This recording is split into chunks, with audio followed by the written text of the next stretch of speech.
Oh, get in here, bud. Get in here. Oh, morning, guys. How's it going? We are here at Thunder Games and Gifts for the Legacy League Top 8.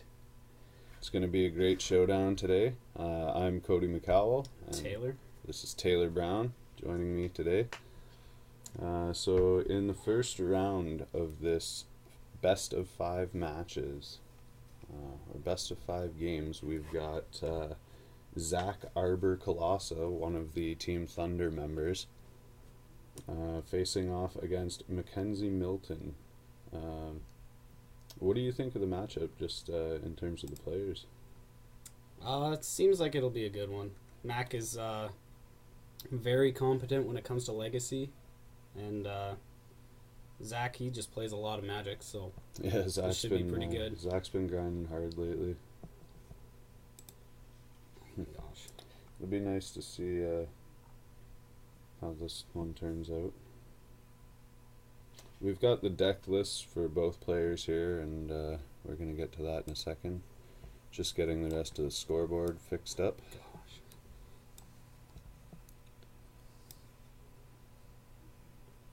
Computer's being slow here. Anytime today. We actually cannot view if the match has started already, so Incorrect. oh, we may be able to. Here we go. Yep, and We we've are. taken off already. So it seems Mackenzie has started off with a Deathrite Shaman. Looking at his deck registration sheet, in his number 1 slot at the top of the list, he's got 4 Living Wishes. So it's going to be interesting to see what he can do with those in his sideboard in this matchup. It seems on Arbor Colossus' side we have a Mother of Runes and something else in the graveyard.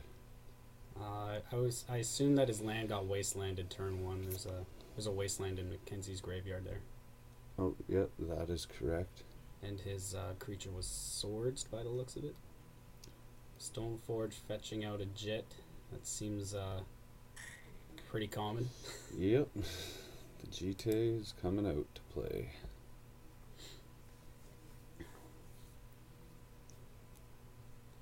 Zach's turn now. Be interesting to see what he does with that wasteland. I'd assume he'd just hold on to it because Deathrite Shaman will just eat all of those lands alive. That's true. I'm fairly certain he named Elf on that one. I don't know. We could We be could wrong check. there. Yeah. It's up to you. You don't need to. I think Elf is a safe assumption here, though. Elf or Shaman, Or like Shaman. really. Those are the only two real options. I don't think that's really gonna be relevant, anyways. Looking through his deck list. Yeah. Here. Okay, so well, we got another Deathrite on. Oh, and the GTA comes down. Let's Activating. dance, says Mackenzie. Activating that real quickly. Yeah. Exiling the land to get another Deathrite Shaman down too.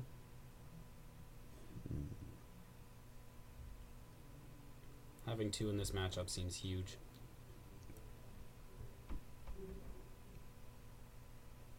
Well, it's nice to see Zach playing in one of the top 8 streamed events here. He's the regular commentator here for Thunder Games and Gifts, but we decided it'd be nice for the players to view their matches, and it'd be nice for people to be able to watch it from home too. So just filling in for him today. We're just getting used to all the controls and whatnot, so Yeah, this is not what we regularly do. bear with us.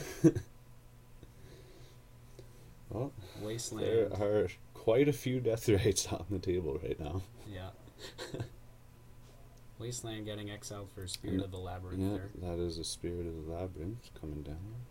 Equip, do your things, get some counters on the GTA.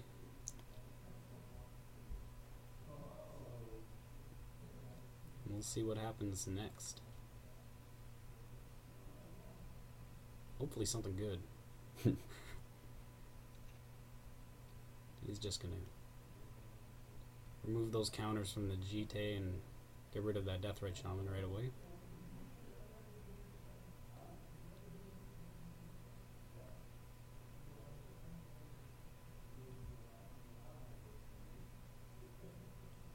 Basic Forest. Safe play against Wasteland. Most miserable thing is playing mono basic decks versus Wastelands.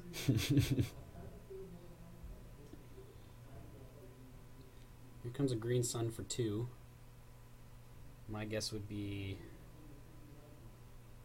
Tarmogoyf, because that came up. But There it he seems is. pretty strong. Personally, I would have went for something to deal with that Jite. That's just me. True. Does he have anything that can deal He with has the G2? a Singleton Kasali Pride Mage in his main deck. Ooh. The chances are slim. The chances are slim, yeah, but he at least has some way to deal with it.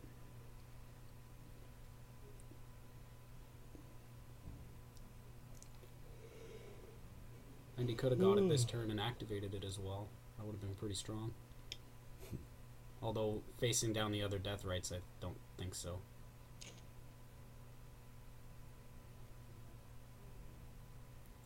Swords to Plowshares. There goes Goif. Arbor's Quickly, going to take a jump to 22. quickly up 4 life. Doesn't seem all that relevant. At least right now. Oh, we are a touch quiet apparently. Thank you, Log Frog. We'll get that way up now. Boom, turn us up. We are now cranked. Maybe we'll move a bit closer.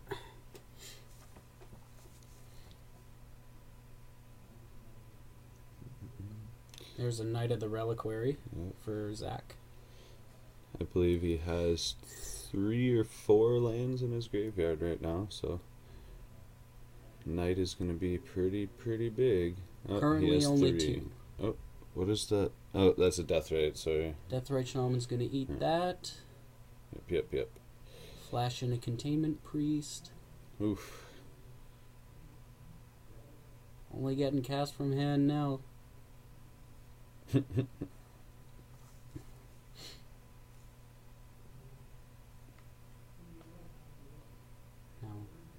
what is he gonna do? Equip the Jite.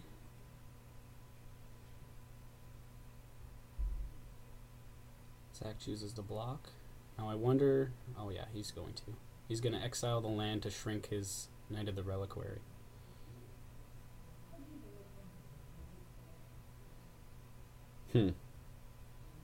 That's an interesting little maneuver.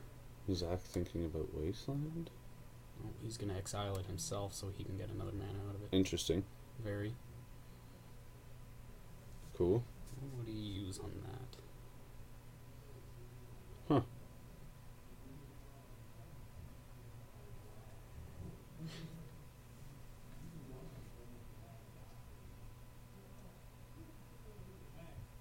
And he's choosing to wasteland his own Cavern of Souls. And Mac exiles the wasteland. And he's immediately going to spend a counter to kill that knight. That was an exchange for sure.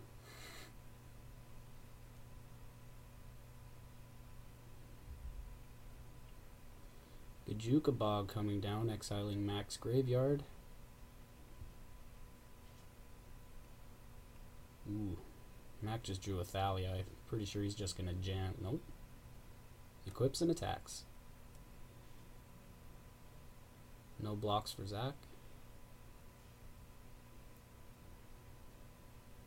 And 2 counters immediately off to kill his Deathrite Shaman. Abrupt Decay on the Jite. Mac gains 2 life in response. Great thing about that card, it is just so good. 2 Thalias in Mac's hand. Good thing that card is legendary. Yeah. That would be absolutely nasty. Deathrite getting in for one.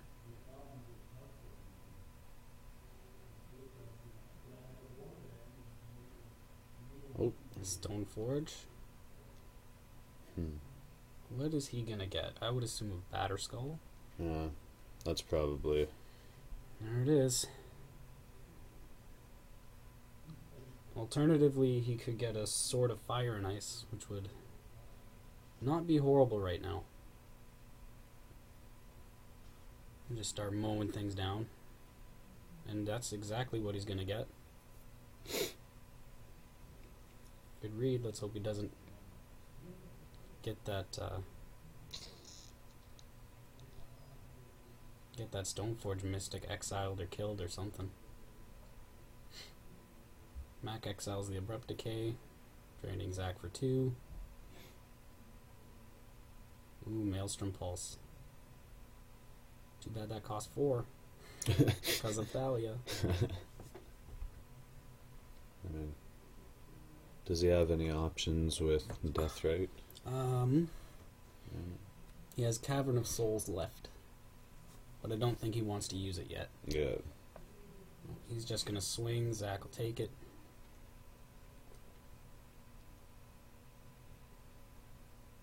What is this guy?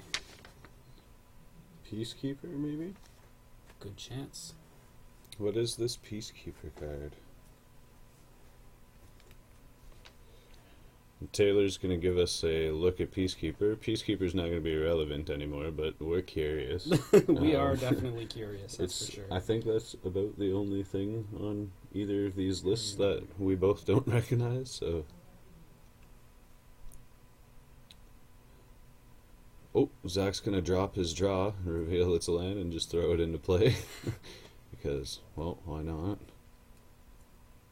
That doesn't seem horrible.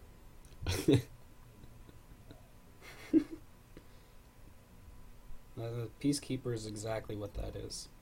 Yay! At the beginning of his upkeep, he can sacrifice it unless he pays 1 generic and 1 white, and creatures cannot attack. It's an enchantment. No, it is not. Excuse me. It's a 1/1. That seems pretty good. That does not seem horrible. However, that also turns off his own creatures. Whatever. However, that is completely irrelevant right now. Yeah.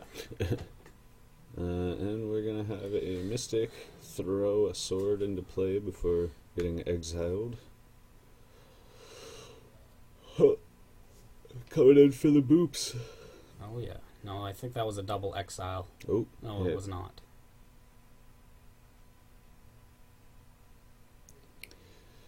Yeah, Zach's going to have to take another one on the chin down to 8. He's looking real rough right now. Yup. 3rd Deathrite Shaman. Oh, my. Bring in the beats. Mac is just going to town.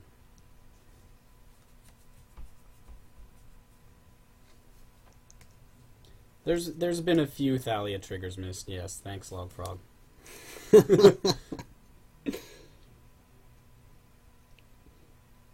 Exiling 2 creatures to gain Mac 4 life. Hey! You are correct, Logfrog.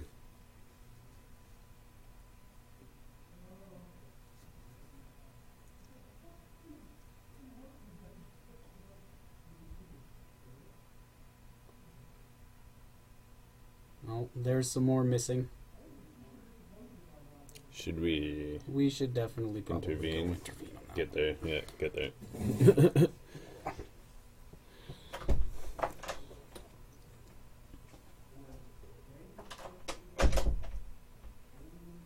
Oh, and it's... Ooh, that's awkward. Taylor goes to intervene.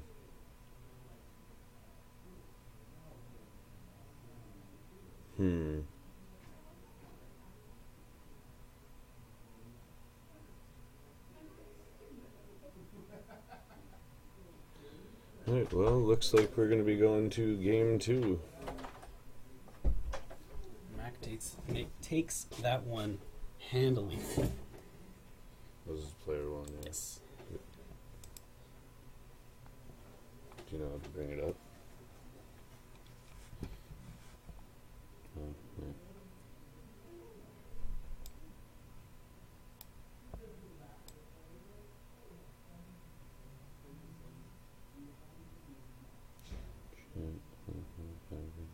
Go up?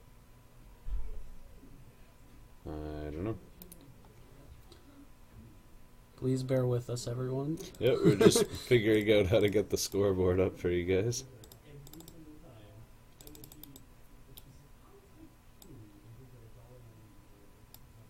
Soon the result cam has to go up. Yup. Says it's up already.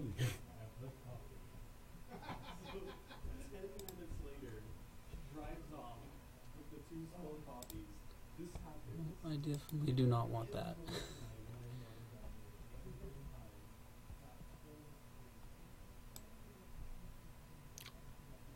You could maybe We'll just that quickly before he starts the game, unless you want me to go. Yeah, you know what? I'm closer. I'll go.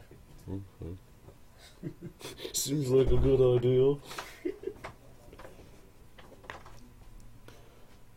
Alright, everybody. We are waiting to go into game 2 of this best of 5 series between Mackenzie Milton and Zachary Arbor Colossa, one of our resident Team Thunder members.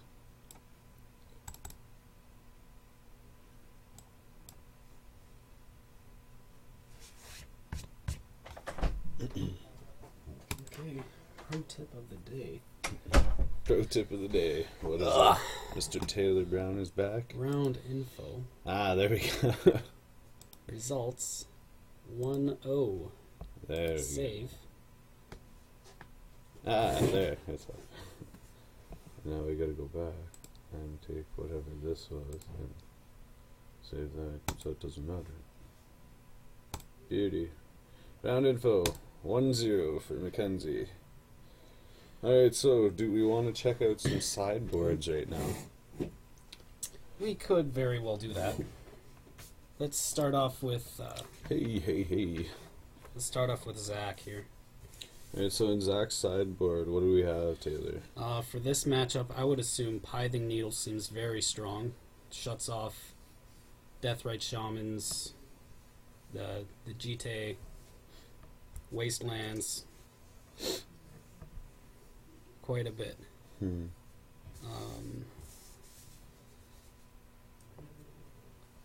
What else seems good? Sword of Light and Shadow also seems quite good against him. Yeah. I'm thinking we might potentially see some Ether Sworn Canonists come in as well. Zach has 2 of those in his sideboard for today. There's no relevance for Choke. There's no relevance for Choke. Cataclysm might be something, but I'm very skeptical about that.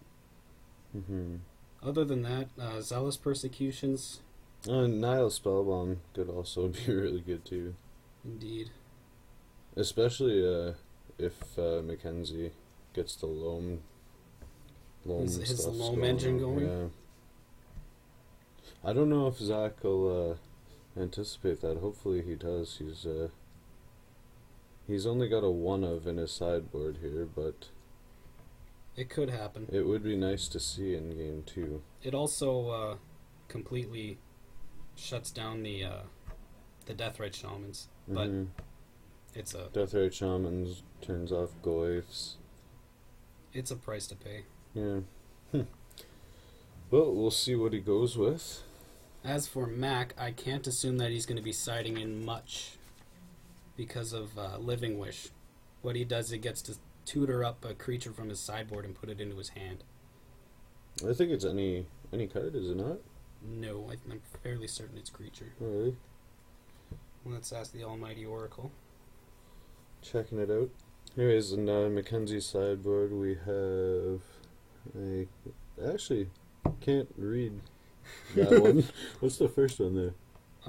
Those are 2 Council's Judgment. Oh, yes, okay, there we go. Orzhov Pontiffs, One Blood Baron of Viscopa. Oh, okay. That card is that card was a menace back when it was in standard.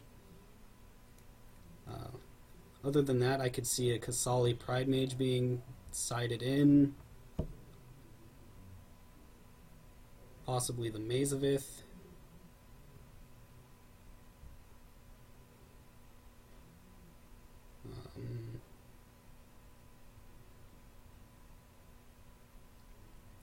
Other than that, Yeah, that sounds pretty good. Alright, so we have started off here in round 1. Game 2, Mackenzie up 1-0. Zach started. He played a library? looks like a basic forest. Played Another base. a Deathrite Shaman. Mackenzie responded with a Scrubland and a Swords to Plowshares. Mackenzie fetched, Zach fetched out a basic Plains, and then played a Sylvan Library. And Mac played a Stoneforge Mystic. And here we are. Hello everybody, Slipknot 242.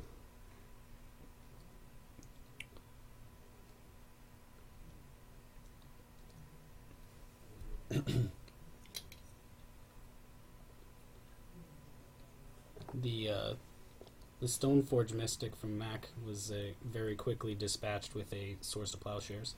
And then a Tarmogoyf comes down. Ghost's gonna be a 2-3 currently. Got Yeah. some lands and some instants in there. Swords to Nice. Plowshares on the Goyf There goes Goyf. Easy come, easy go. very quickly. And a Thalia Thalia comes down. Let's hope they remember their Thalia this time. Yep. You went in for the one-in, yeah? I definitely went in there and told them.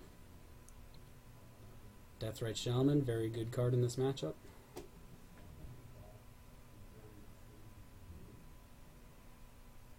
Zach just passes. I have a feeling that Sylvan Library is going to be very strong in this matchup too. Yeah. This seems very grindy. Thalia's gonna boop in for 2s. Get in that boop.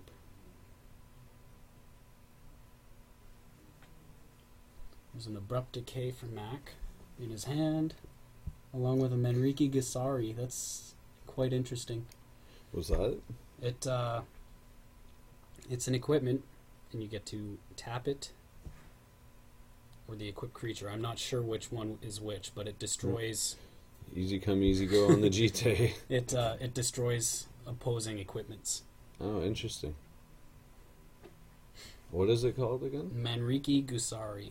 It's Interesting. uncommon from Champions of Kamigawa, if I'm not mistaken. I see. Very good in Legacy Cube. For those people who jam Moto.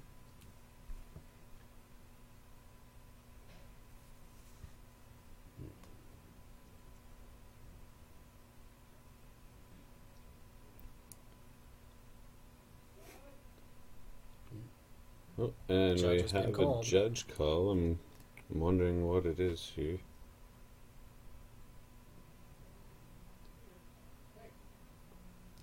Zach has chosen to take 4 damage for drawing an extra card from Sylvan Library. Gets an Abrupt Decay down on Thalia, and then boops for a single. Nope. And the GT comes down. Exiles the land for the GT. Not just a regular GT, a fancy promo one.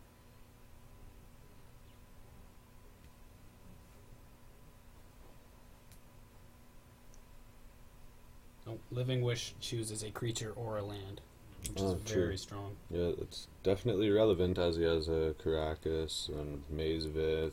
Mazavith here seems very strong, especially against an opposing GT. Without a creature, Fair enough. Without a creature for that Menriki Gusari, it's pretty upsetting. Plays it down anyways. Not So Silent Bob.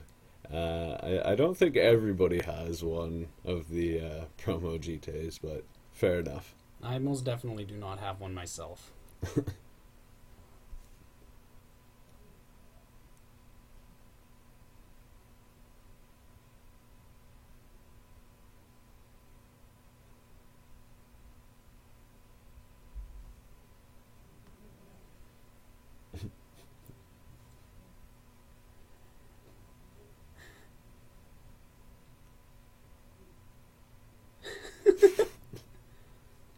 That seems like a very good trade. Not So Silent Bob.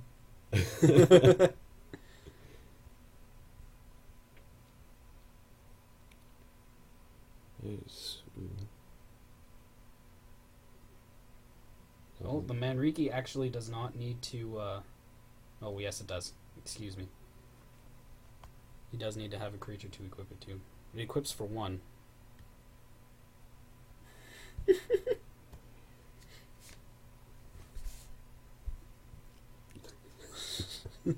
Wasteland coming down on Zach's Bayou. Things are looking a little tight for Arbor again.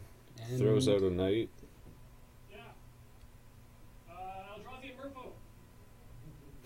exiles the Wasteland from Mac's graveyard to get a Tarmogoyf down.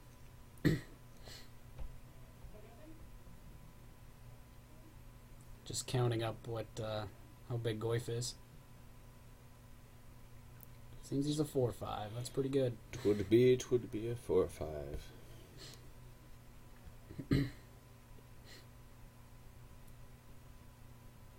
So Mac is just holding up the Manriki right now.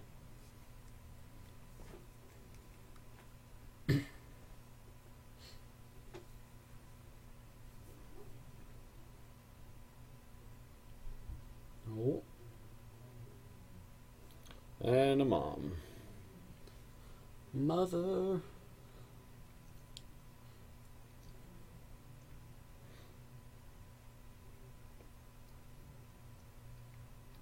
Goes to equip the GT to the Tarmogoyf. Lets that happen. And the boop.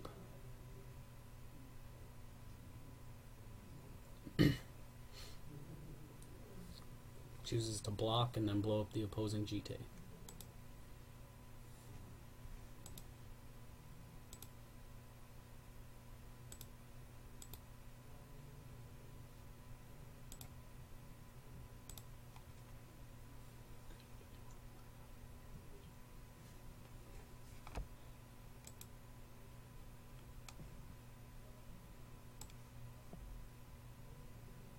Oh.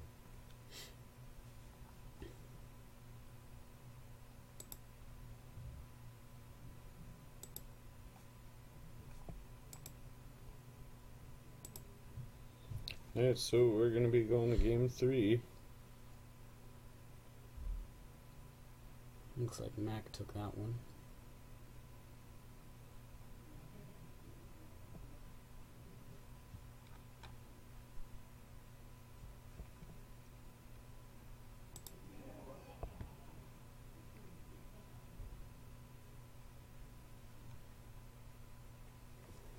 We'll go get the update. What do you mean?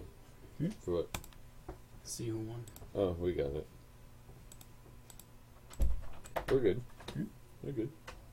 I feel like just getting out. Okay. Anyways, gotta go to the washer. Yep. Coffee, everyone. Goes right through you. Alright, and here we have the brackets for the tournament. Just gonna leave this up for a moment while we are on intermission. Round info.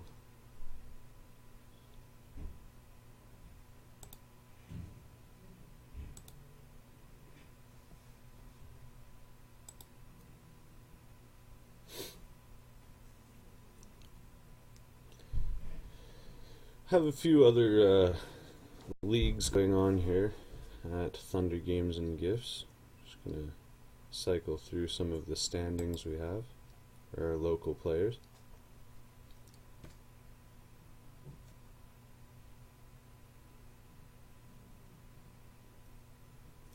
So standings for Modern League, Standard League,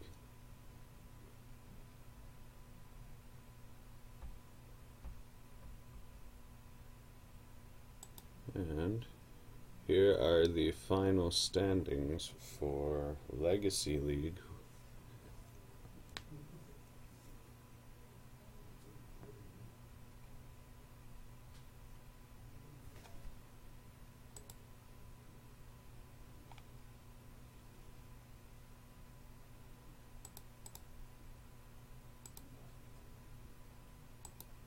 Oops.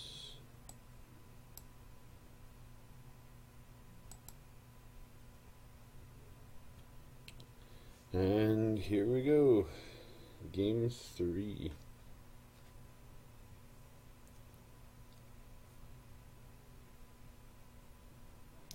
Kenzie's going to start off with a fetch.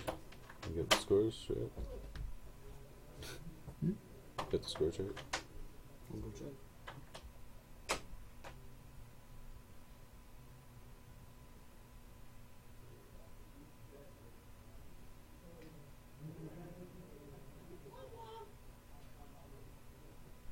One. Oh, we definitely missed something, guys. The life totals at the end of that match did not indicate what happened. We looked away for a moment and we were fooled. Mac conceded due to not having a green source. That seems fair. Seems very fair. Something we may or may not have picked up on. Alright, so we got 1-1, guys. 1-1. Going into game 3 of round 1. Quick Deathrite Shaman from Zach. We'll see if that meets the swords. Certainly looks like it might. Yep.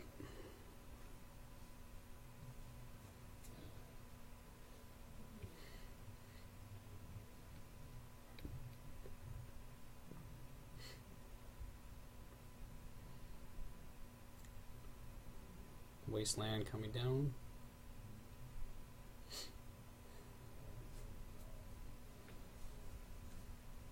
Ooh, you can just see that Stoneforge Mystic rotting in Mac's hand. It's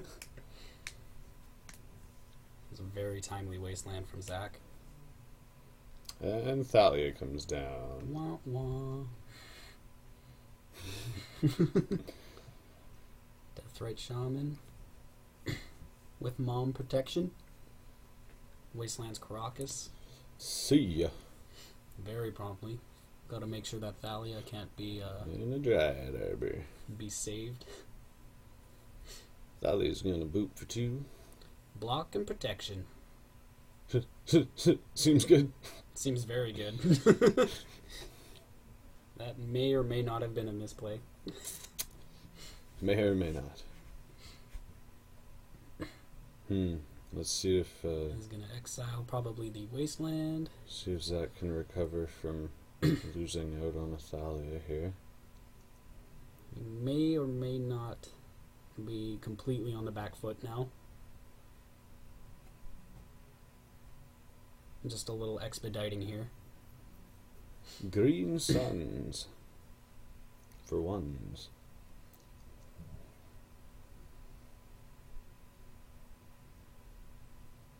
The name with the card with the face. That's Thalia, Guardian of Thraben. Oh, yeah. Very strong card. 2/1 first strike for 2. Legendary. Legendary. And I believe that is the WMCQ promo. Yeah. The promo you get for attending the World Magic Cup qualifiers. Very strong card in Legacy. Just strong all around, I'd say. Absolutely.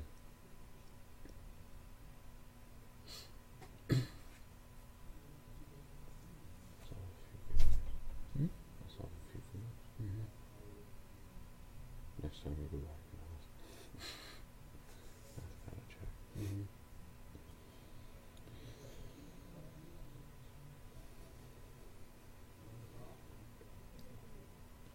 He's going to throw down another Jite. It'll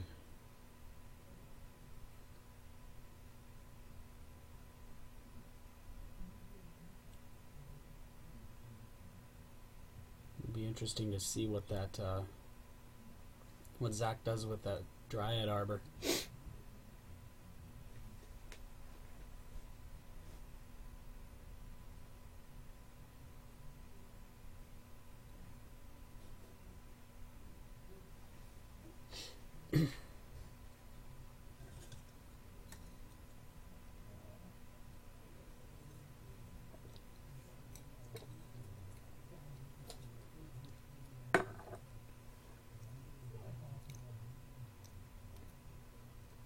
Wasteland on the bayou.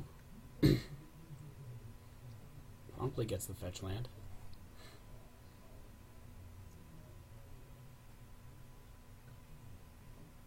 I'd assume there's going to be a scrub land coming down, just so you can have access. Yep. All the colors now.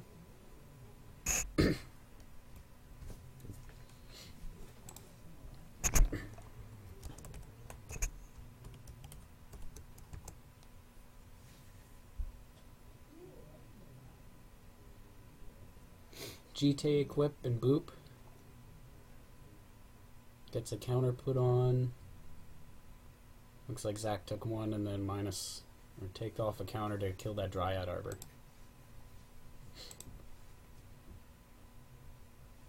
That was a pretty strong play if I do say so.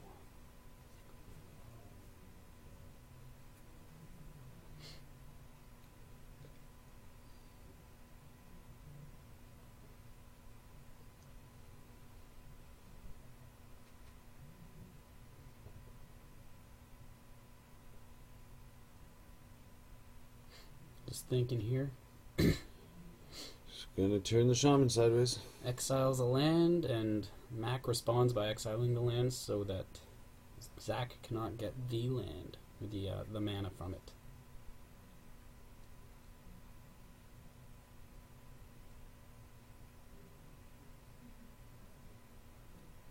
He's thinking. Pulls in. He's thinking. Comes back up. Let's see what he comes up with here.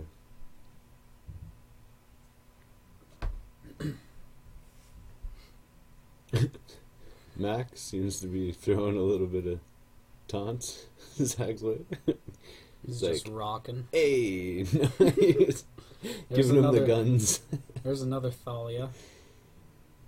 Thalia, see ya. Very quickly gets dispatched from that Jite. Boop in for 1, 2 more counters.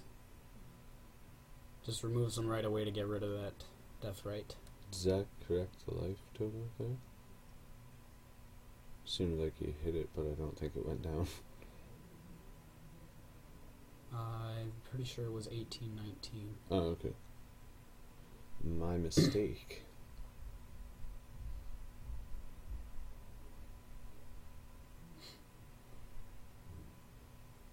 Drains Zach for 2.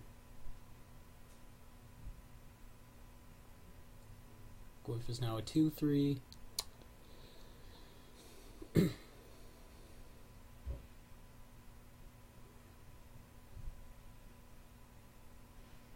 Far too many lands in the graveyard and far too many creatures in the graveyard to try and get through the Tarmogoyf so that he can kill it with the Jite.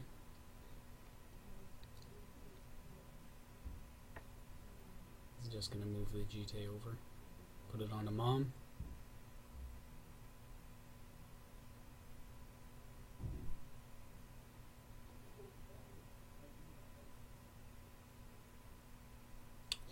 Yeah, an abrupt decay would be nice. Not so silent, Bob. And thanks, Coach Carl, for the update. Coach Carl's letting us know that there are apparently 2 mud decks, 1 combo elves deck. Those are all on to round 2. The next round is going to begin after this Maverick match is over. That's miserable. So much. 2 muds and an elves combo deck. 2 prison decks and a combo deck. That sounds incredibly fun to watch. And incredibly fun to play. I do not envy those people at all. Well, sir, it's going to be a long haul today. Oh, yeah. Kasali Pride Mage comes down for Zach, which is good for dealing with Agite. Yeah, that's not too bad. And I'm assuming Mac is just going to gain a couple life here. I think that's a safe assumption.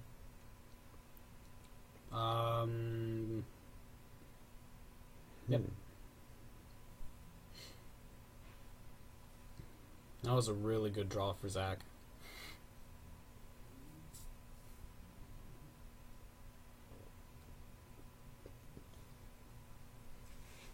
So we're in game 3 and all other matches are completed. Yep.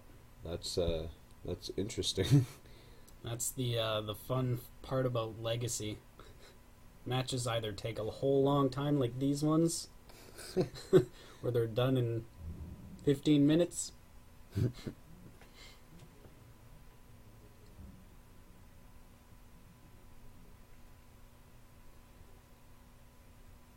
I've got some little slips of paper to remind Mac and Zach about what their caverns are.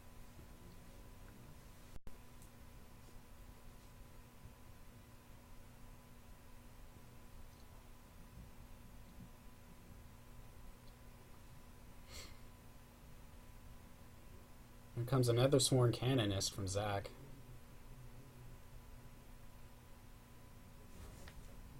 I believe that's only one spell a turn. Yeah, one non-artifact spell per player per turn.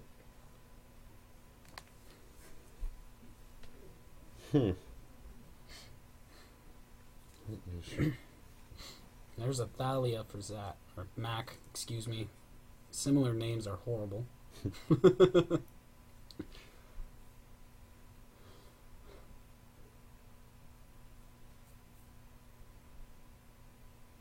Another Stoneforge Mystic would be really strong right now.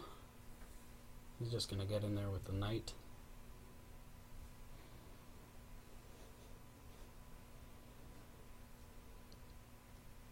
No blocks. He just passes the turn.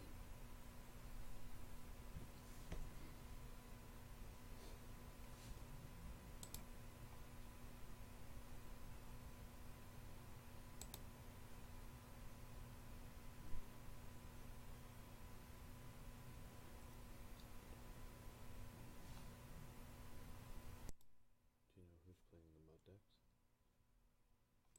Oh. Sure. Okay, we'll check. Abrupt Decay for Mac. Taking out Zach's Knight of the Reliquary.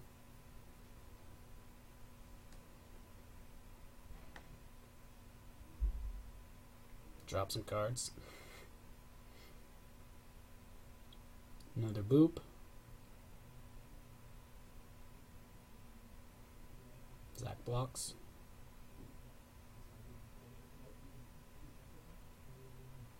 Mac just passes.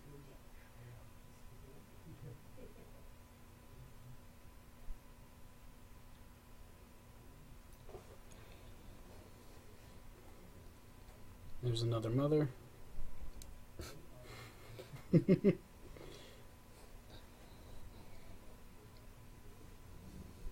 And down goes the mother. Abrupt Decay. Huh. Seems to be a theme here. Kill mom as fast as possible. Yeah. Ooh, there it is. There's the other Stoneforge Mystic.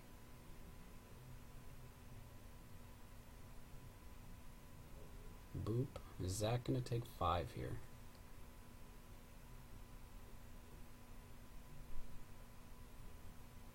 He is not.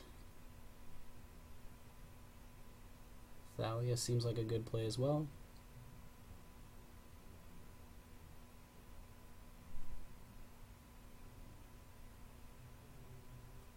I'm going to exile a fetch land. Get down another Knight for the sick beats. I'm assuming it's pretty close to over.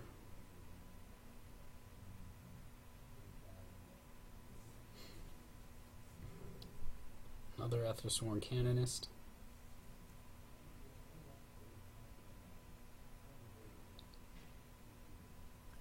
Third land right on time. Pulse and Oh lethal. gosh. There it is. It's going to be 2-1 for Mr. Mackenzie Milton.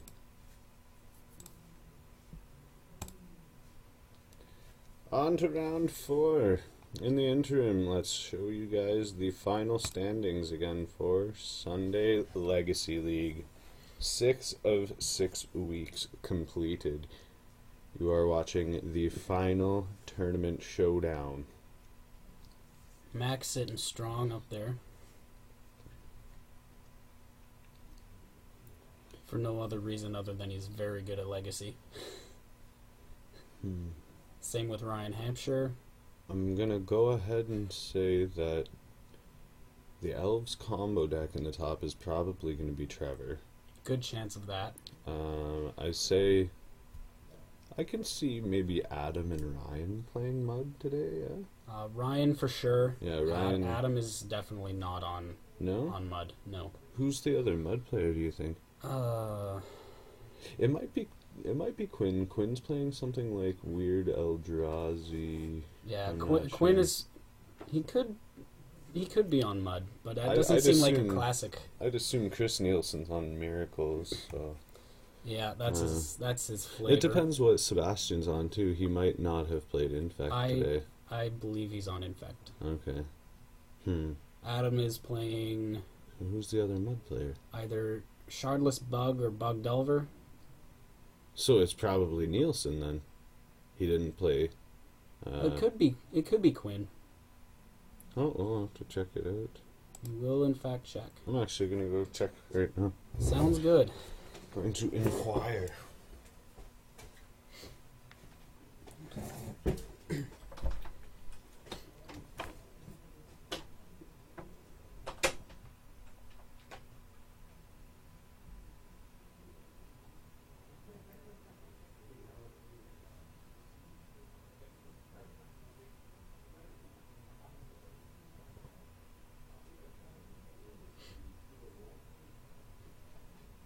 It's unfortunate we didn't get to see the Living Wish workout for Mac. At least not yet.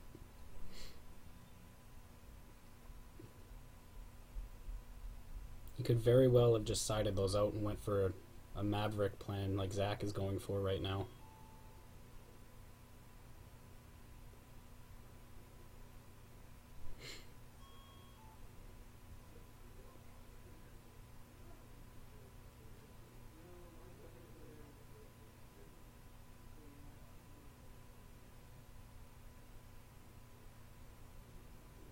Mac taking a mulligan. Haxco, there's 5 rounds for the top 8. Mac needs one more win to move on. Zach needs to pull off the miracle.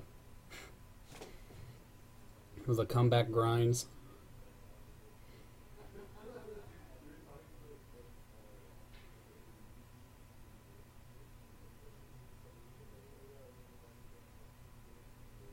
Ooh, lots of lands.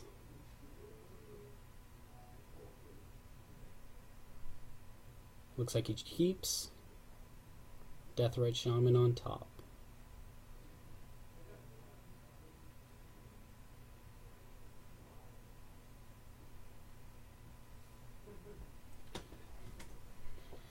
So it seems we have pretty decent predictions.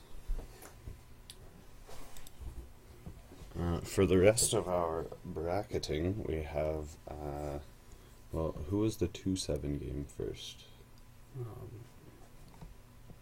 Alright, we'll just take a little break from the match for a second to figure out who's moving on.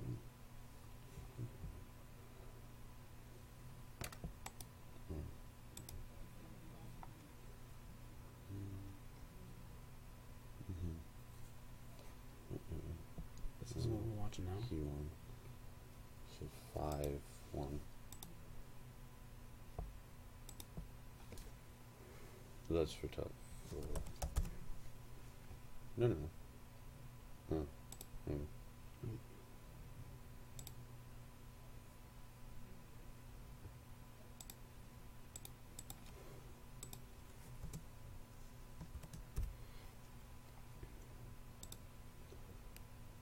assuming.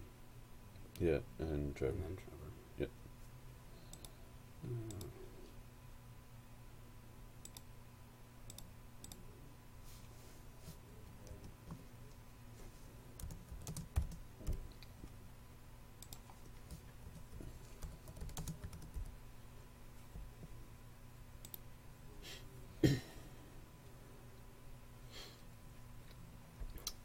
So in the action that we've missed, it looks like Mac may have missed his land drop.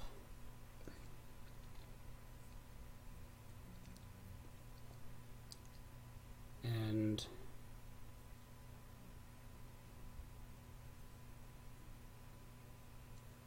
no, that's a bayou. Seems like Zach might have gone turn 1 Green Sun Zenith for Dryad Arbor. Over here in the comments section, let's catch up with you guys here. Yes, Logfrog, Quinn is playing some sort of Eldrazi monstrosity, actually, that we know he has acquired from your clutches. So a couple of people are classifying it as Mud or Eldrazi, or we're actually not really quite sure what to expect from that. But don't ruin us, or don't ruin it for us. It seems like he's got some pretty interesting ideas. It's probably an amalgamation of modern Eldrazi and typical Legacy Mud, and just prison effects and yeah, Haxco. Yeah, it is a best of 5 tournament, so each of the rounds is going to be a best of 5 matchup. Tarmogoyf down for Zach.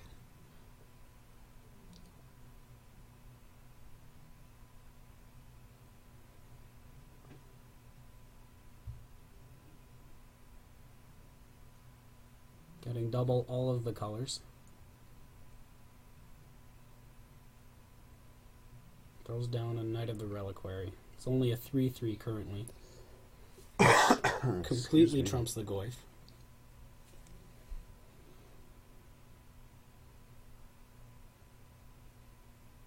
Another Green Sun Zenith in Zach's hand.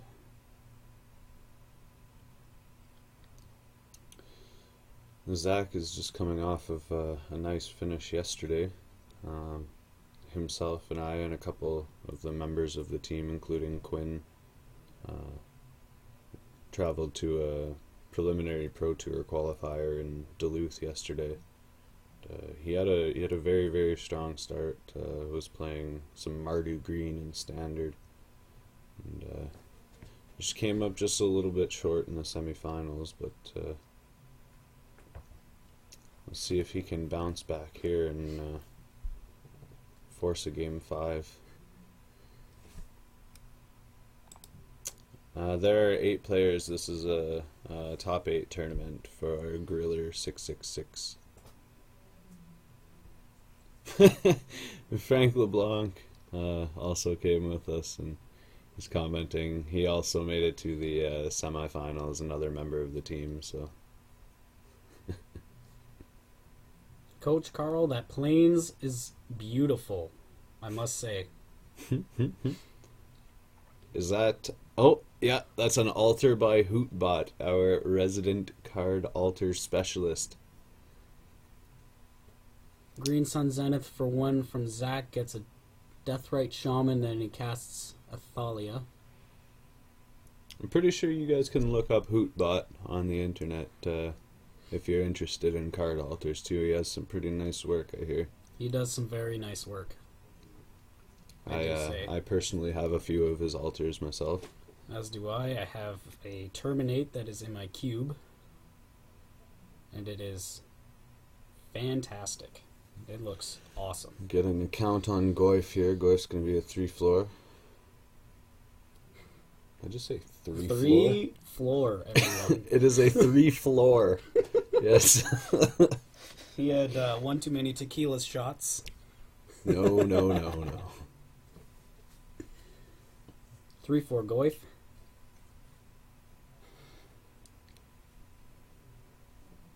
Qasali Pride Mage.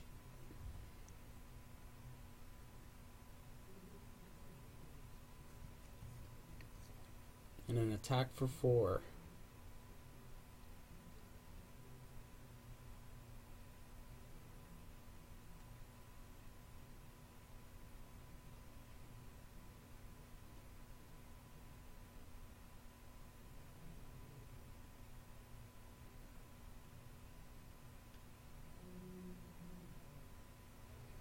Taking the old sip of Coke. Classic Jim Stady move, everybody. For those of you who know Jim Stady. Mac chooses to block and then activate his Knight of the Reliquary. He's going to grow that quite large. He's choosing to expedite a little bit.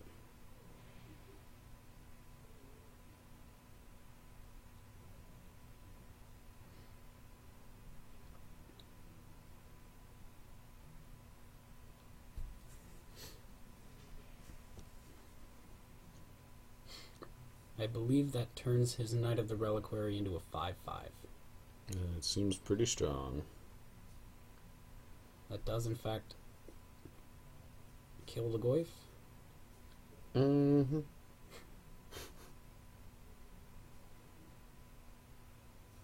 Ooh, Scavenging Ooze.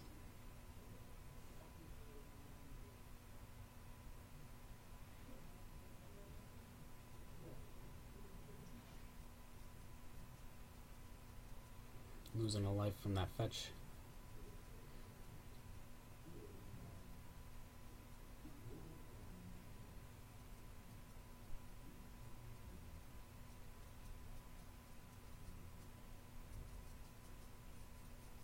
And there is the Living Wish. Finally get to see it in action. Let's see what we can get. Ooh, Blood Baron of Vizkopa seems good. Blood Baron. And that's exactly what he gets. Blood Baron. Oh, this is gonna be fun. Pew! Scavenging Ooze.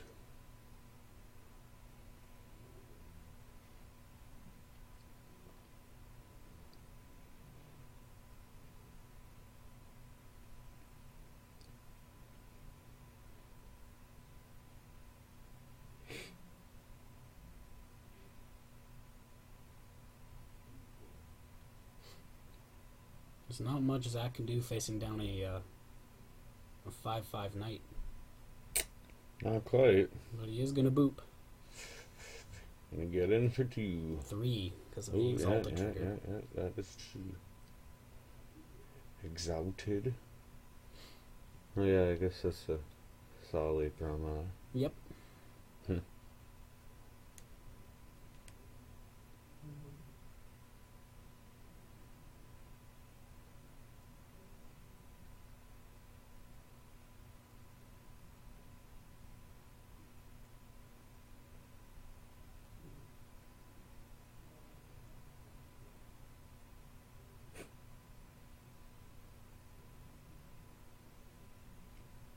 Four mana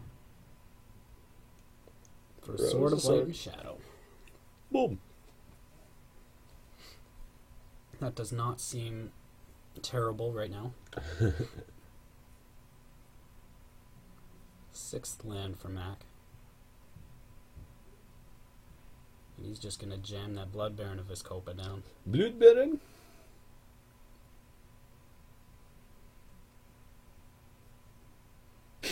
Zach with the taunts. That's great. Bring it, he says. Bring it. I'm assuming there's just going to be a racing match going on soon. Mm-hmm. But Mac does have that Scavenging Ooze that can block. If need be. And exile whatever Zach chooses to get back with the sword trigger. That seems very strong. That is, if he left up green mana.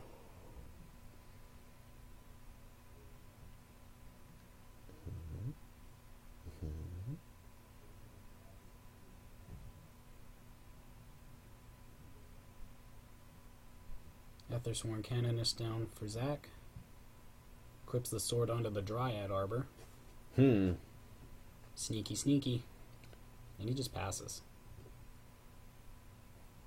Night activation from Mac at the end of turn.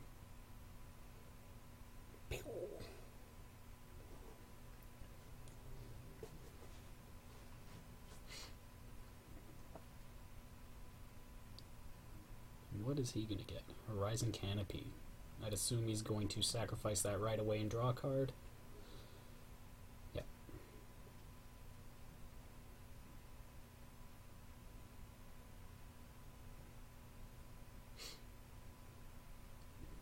Ooh, Batterskull.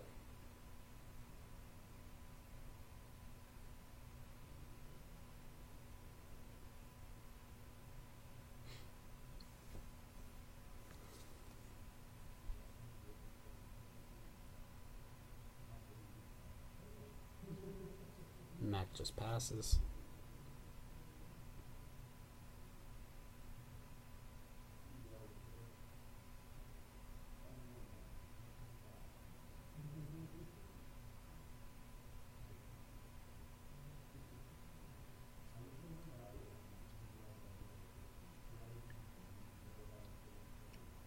And the stare down. The board stall continues.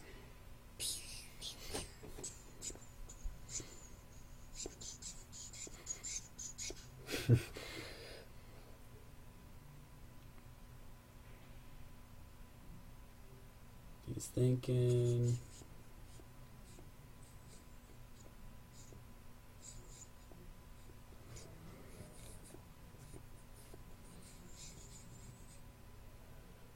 What is it going to do? Knight of the Reliquary. Looks to be fairly big. It's going to crack the Horizon Canopy. Draw a forest. And then begin to eat with the Scavenging Ooze. Eat, eat, eat. Tray times. Targeting Boom. all of the lands. Almost. Hmm. Got one loot.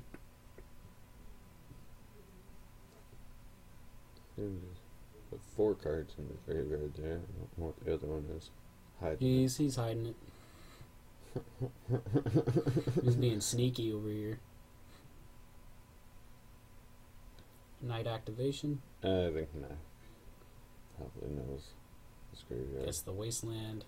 Blows up the Dryad Arbor. Ooh. That's pretty strong. Say ya. That's a good play.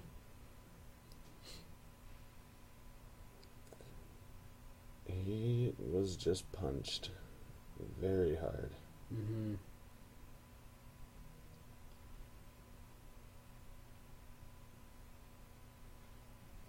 Max stocking up on lands.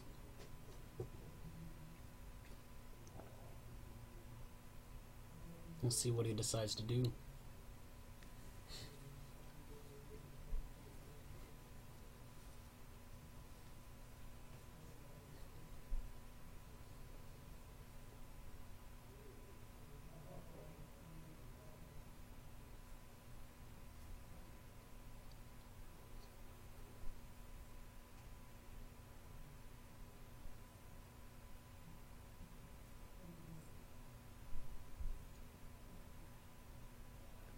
He decides to send in. Here we go.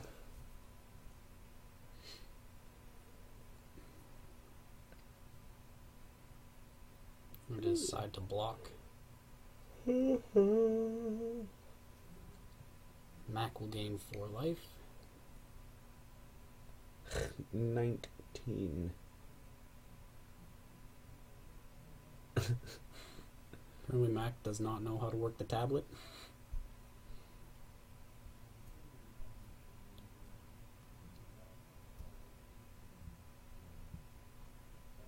And big rip.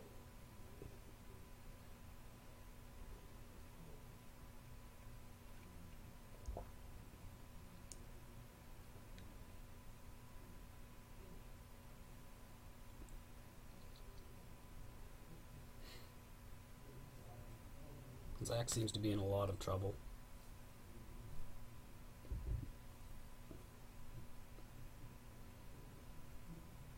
There's a Cataclysm.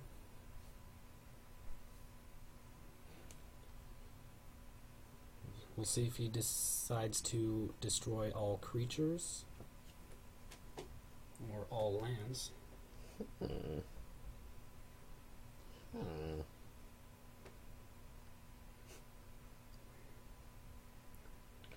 What you do, Zach?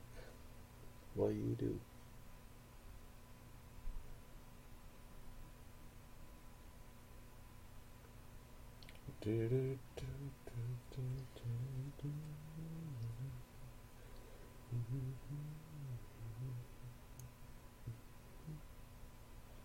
Oh, excuse me. What's up? Each player chooses an artifact, a creature, enchantment, and a land, and then sacrifices the rest. Oh, yes. True. Quite.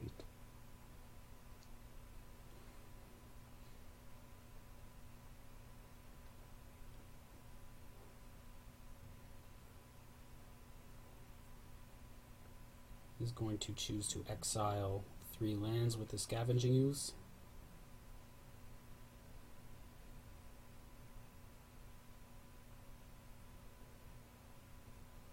Gaining a life because Dryad Arbor is a creature.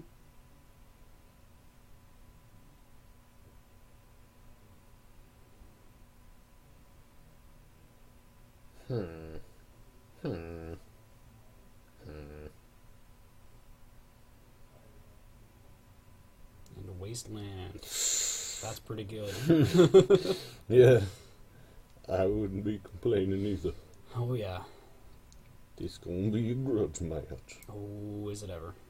I think we might have a game 5. I'm not sure at this point. Zach getting aggressive. Yeah. No other option, really. Nope. Excuse me, he's just Throw on the haymakers. activating his Knight of the Reliquary. Knight of the Reliquary. Gonna grab another Dryad Arbor. No. He's only got One of them. where is it here? Yeah, just a singleton. Boom. Chooses to get a Bajuka Bog. That seems pretty strong.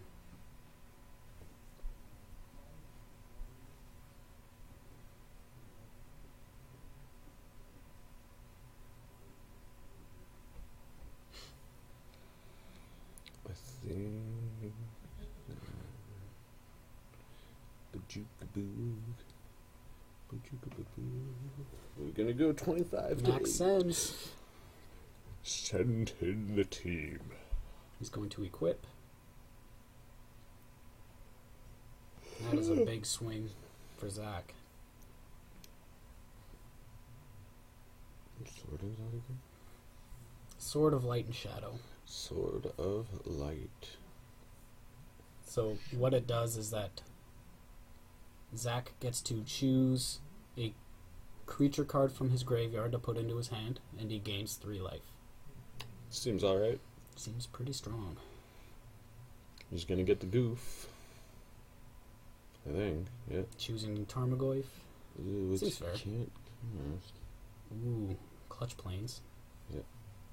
Mr. Zach cannot play Tarmogoyf at this point, No, he cannot. which is gonna be a It's- little rough. That is a little bit rough, yep. Ooh, good play. Mm-hmm. It's a pretty decent match. Mac chooses to send.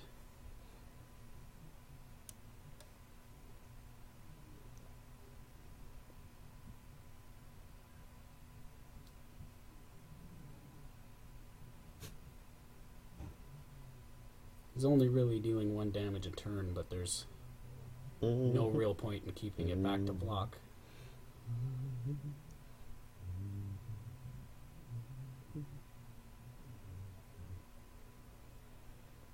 Ooh, there's the green source for that Tarmogoyf.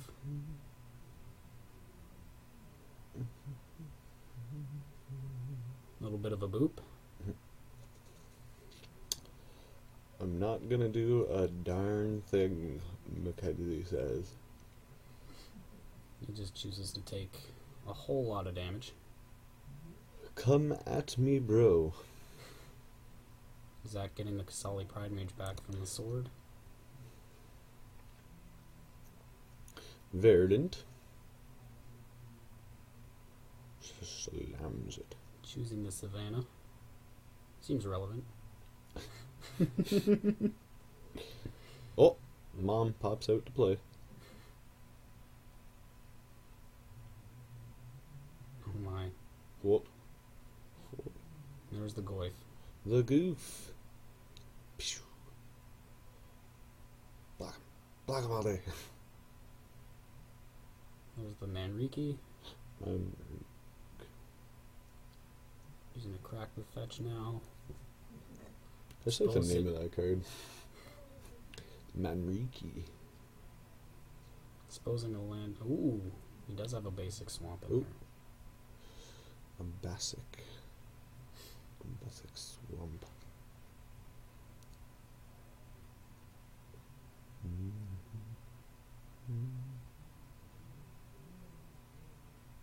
Manriki's going on.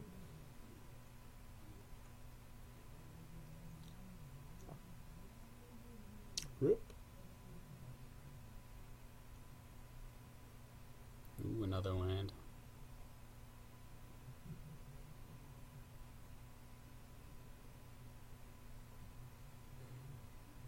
Let's see if he catches his damage from the fetch.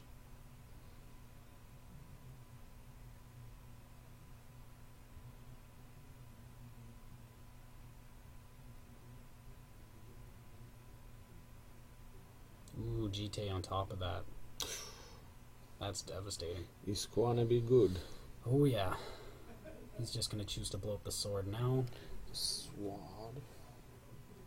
He's good. That's good, because now he blocks and he doesn't deal damage.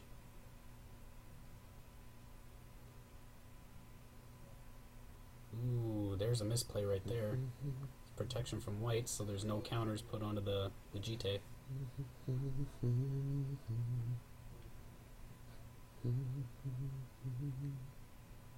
Ooh. Is that a swords? Ooh, that is.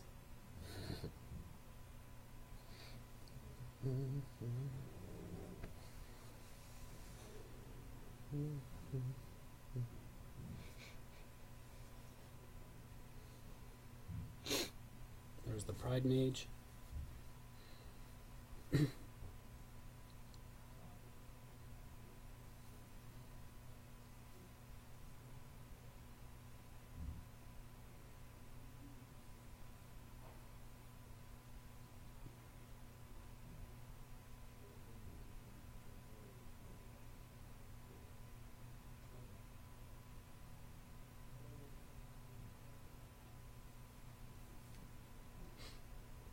Zach does decide to send.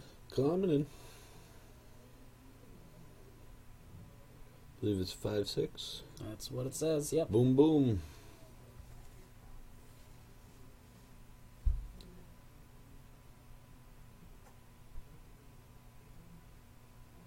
Artifact and sorcery featuring in the land creature instant graveyard.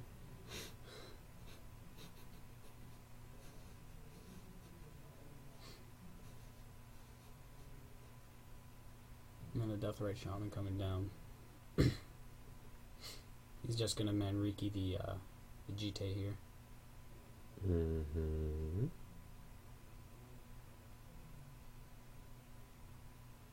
Oh, Manriki down. And then a Batter Skull coming in. Whoops. How did that get there? So it turns out it wasn't a swords, it was a batter skull. There it is. There's the swords. Swords. Pew, that's going to gain Zach a whole lot of life.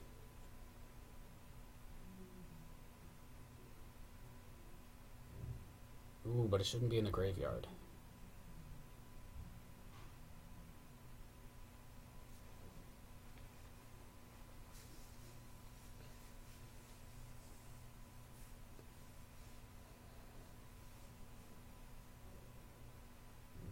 Well, I don't actually think he took a damage from his fetch land either, actually. Now that I remember. A few turns back, he cracked a fetch for Savannah. Didn't take his damage. There's that.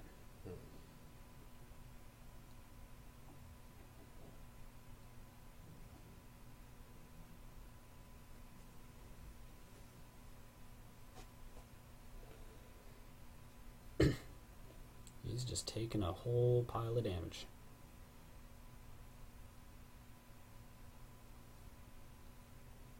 Posing death right down. Okay, now I'm gonna go let them know about that knight, where it should be and where it is not. Good.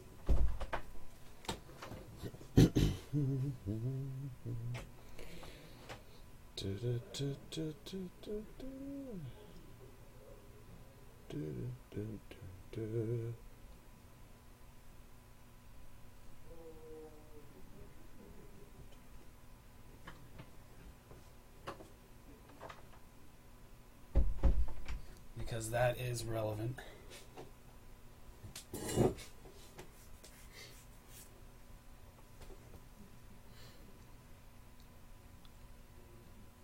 Looks like Mother and Tarmogoyf down.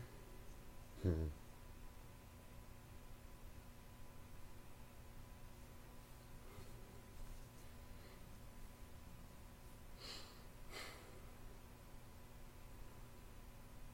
guessing a sword's on Mon. Yep. Ooh, that's a big play.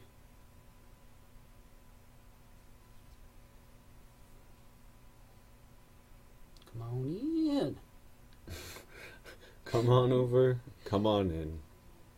Nobody said it better than Shania Twain. Looks like Zach's deciding to go down to 1 here. Choosing to exile a creature. So he's going to go down to 3.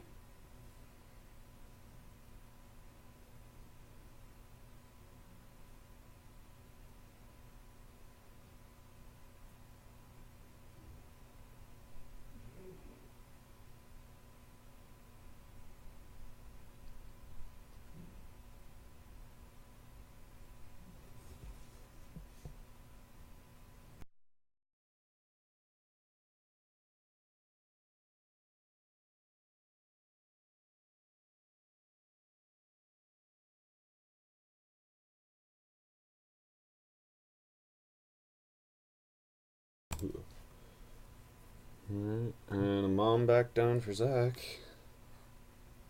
That wasteland looking incredibly horrible right now. Yeah. Send in with the team. Block, block. Exile another creature. Yeah. He's going to exile in response, and that's game. And that's a wrap. That is it. Round info. It's going to finish 3-1 for Mackenzie. Alright guys, we're going to take a small intermission before getting you the next round. I believe we are going to have... who are we going to have up next? Mr. Brown? I am currently unsure. Set up the rest of the bracket here.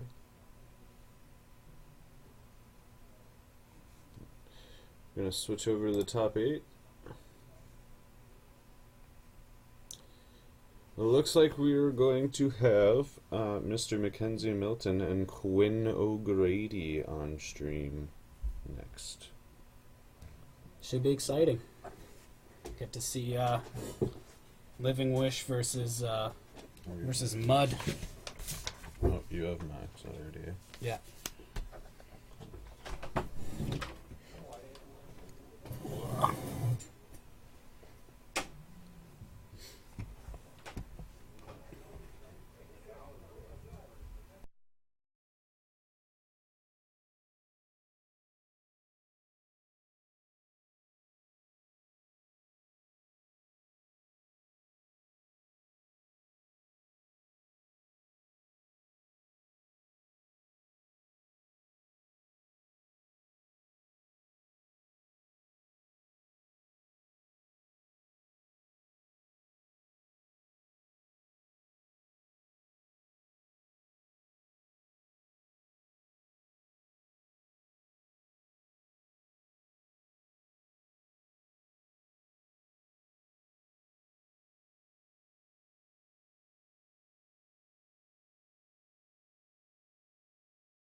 And we're back.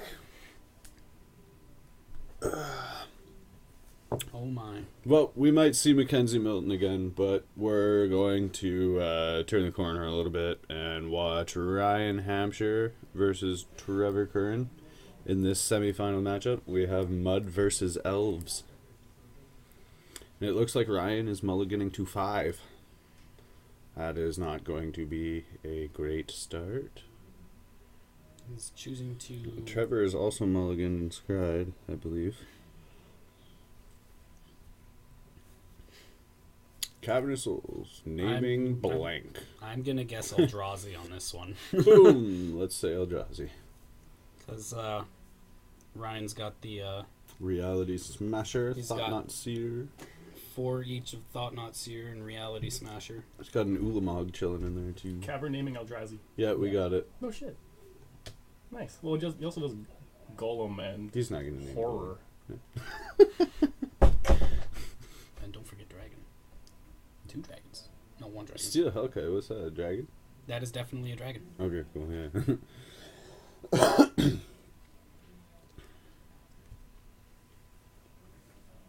So here we have a combo deck versus a prison deck. Woo! And sadly, Ryan didn't get his turn 1 Chalice of the Void, Well, we have a game. which would have been very strong, as it shuts down pretty much the entirety of Trevor's deck.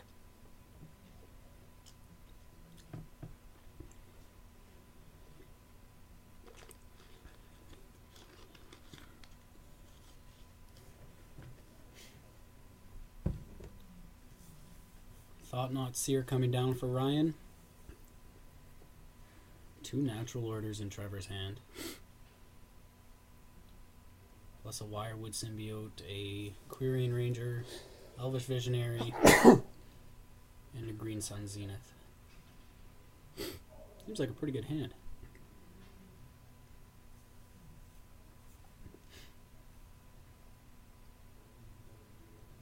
Wirewood Symbiote bounces Trevor's elves in play so that he can recast them, which is going to be the pick here.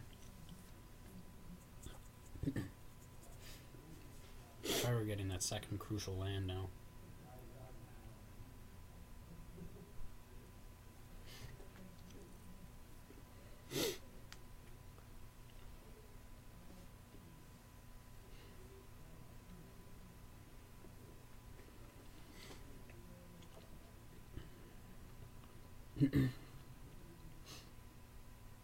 Trevor's gonna Green Sun. Presumably for a Heritage Druid. Nope, another Wirewood Symbiote. Oh, Firewood. I think he values just being able to bounce his Elvish Visionary for value. Mm-hmm.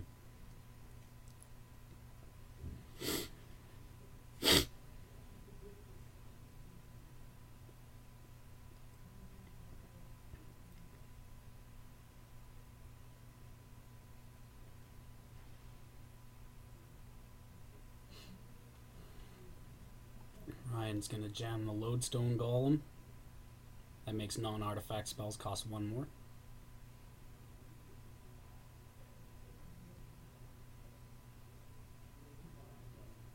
Block and bounce. Yep.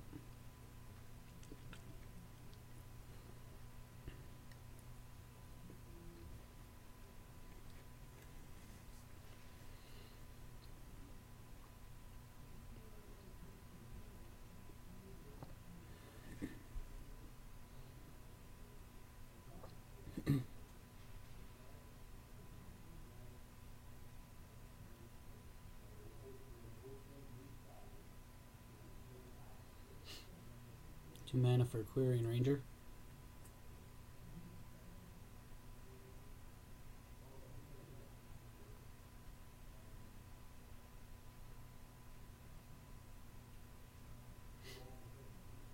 City of Traders for Grim Monolith.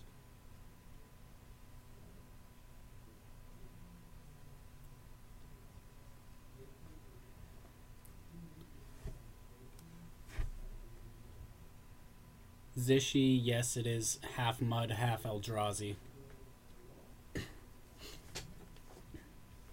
I feel like the addition gives the mud deck additional interaction, which seems huge, especially in a combo matchup.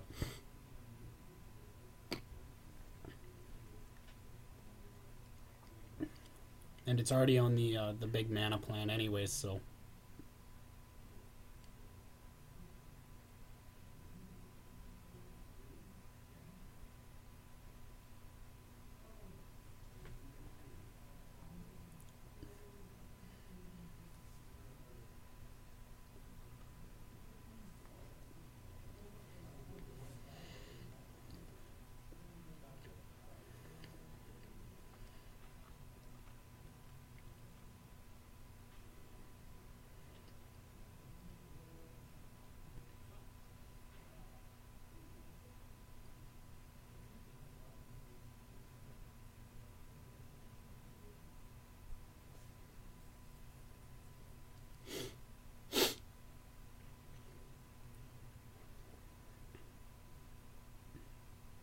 Fetches for Dryad Arbor.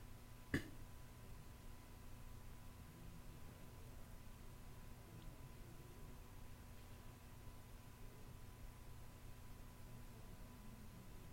going to bounce a forest back to his hand for Birchlore Ranger. Replay it.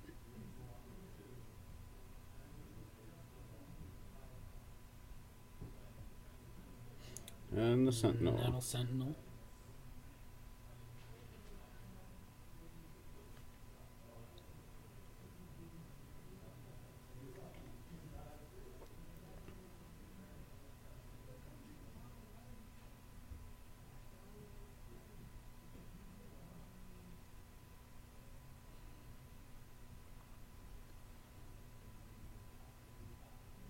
Looks like a Reality Smasher in there.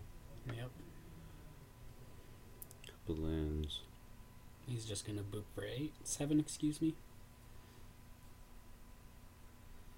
Vulgar 91. What's good? Thanks for checking it out. You're watching the Legacy Top 8 at Thunder Games and Gifts. Semi-final matchup. Trevor decides to block with his Dryad Arbor and the Lodestone Golem.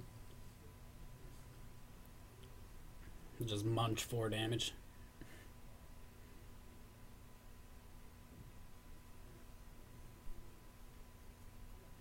And Ryan decides to pass the turn.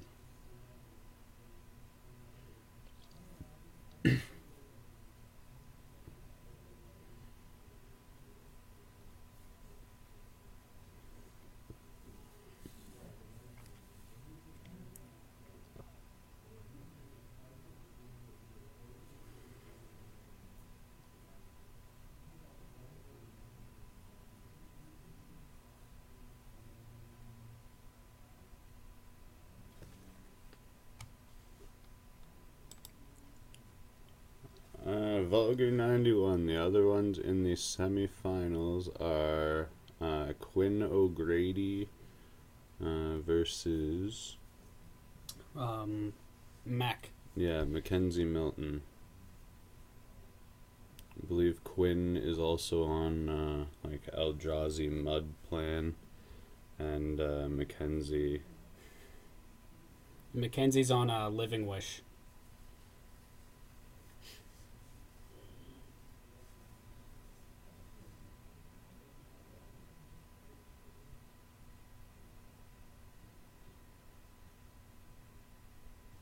I think Ryan might have that Ugin in hand. He definitely does. Ugin, Reality Smasher, couple lands.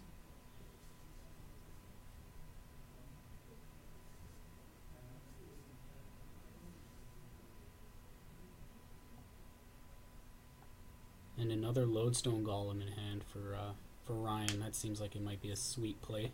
Mm-hmm. It's going to make it really difficult. Nearly impossible for Trev.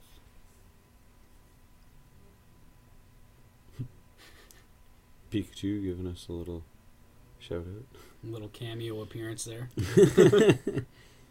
Oh, there's the Reality Smasher.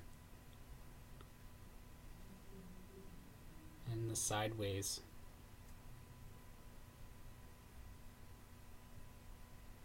Vulgar 91. Have a good day at work. Thanks for coming out.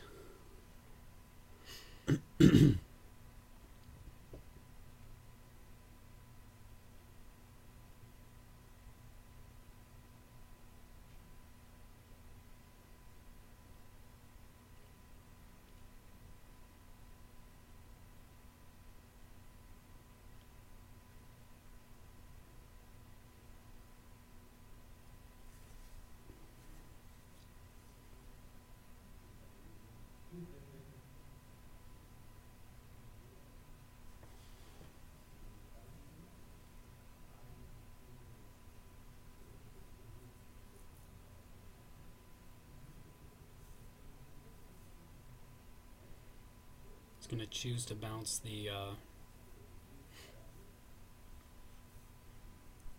Elvish Visionary.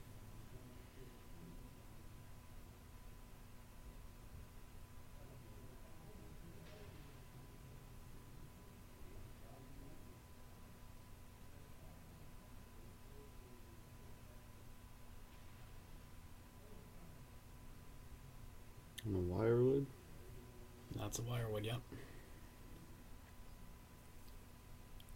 Looks like he managed to bring down the Lodestone Golem.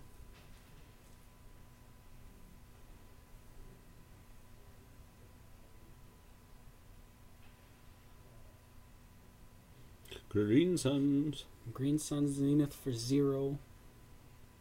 And find the Dryad Arbor.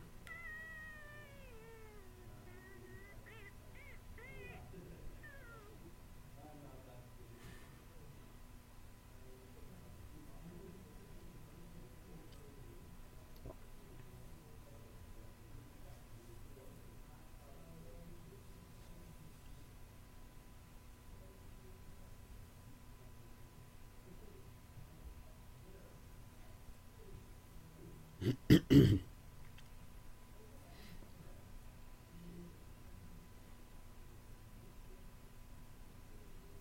just getting in. And packs it up.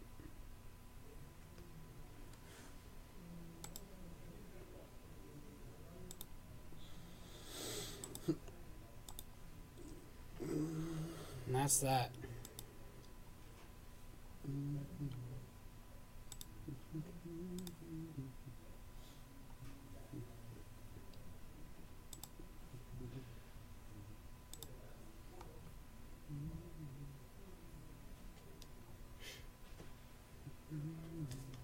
Going into the sideboard,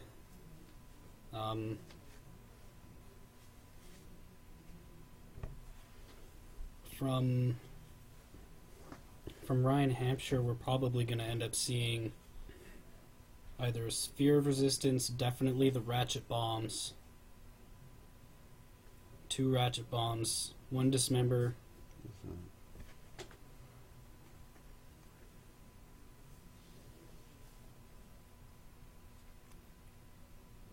and maybe the Ghost Quarter to stop the Gaia's Cradle.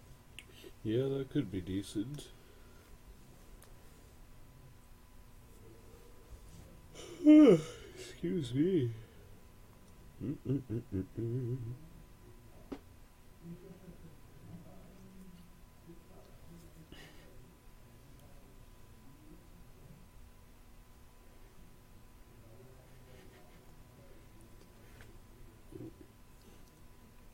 card seems hilarious.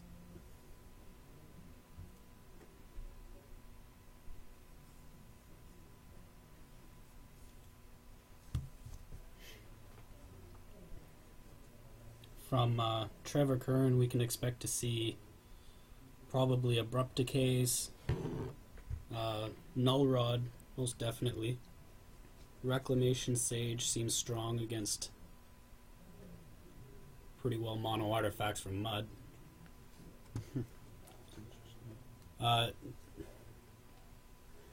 Twin Dom, it's a combination between Mud and Eldrazi. it has a lot of the same prison effects that Mud does, and it backs that up with Eldrazi beating your face. Seems very strong.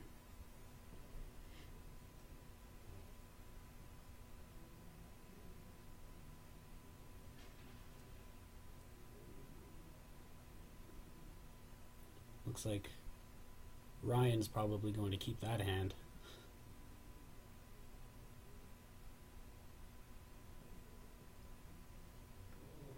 And we're off to the races already.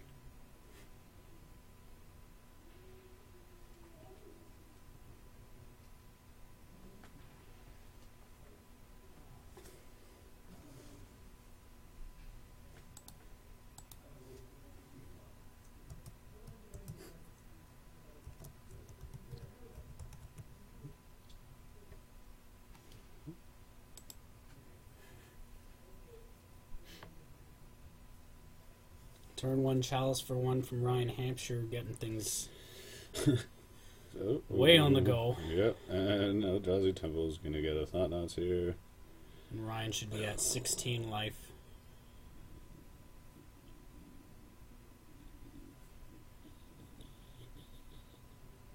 But this is the kind of thing that the Eldrazi Mud does. It just prisons your opponent out of the game, and then Eldrazi just comes in and cleans up your face. We want to get a life total check here. Yeah. Thank you. We'll go get the life total sorted out here. Thanks, boys.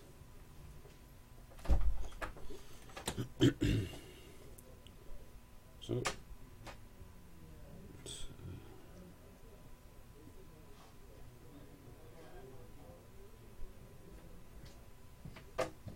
Correction. yeah, no life.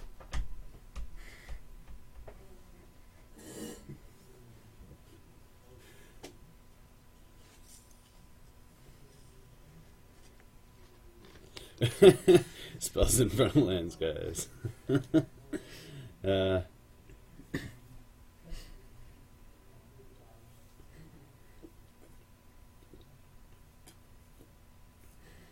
nice casual goo ahead from Trevor. Oh, that's an Eye of Ugin. However, I don't think he's going to do that. Yeah, there's a Cavern. I would assume naming Eldrazi, but I mean, we might see Worm, or we might see Golem, or we might see Dragon. Those are pretty less than likely, but it could happen. and Ryan's just continuing the prison with the Lodestone Golem.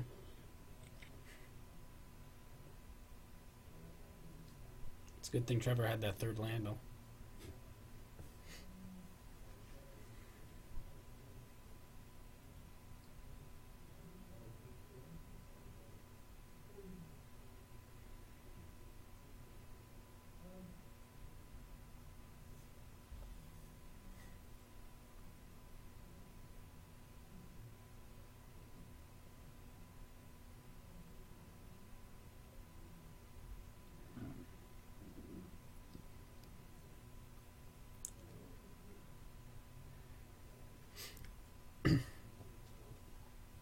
Looks like Trevor had two natural orders in his hand that he can't cast. And Eternal Sphere is going to come down. Oh. Oh, gross. Ryan taking another 2 damage. Oh god. There's a Trinisphere. That's That's a beating for sure. that's pretty good. Pretty good. See you later, Lodestone, but That's fine, because anything that Trevor decides to play still costs 3. in which he currently has to tap one of his blockers for. And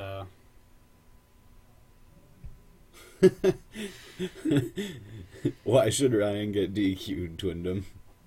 it seems like he's just playing a good deck. Well, that's an All Is Dust in his hand, too. That's gross.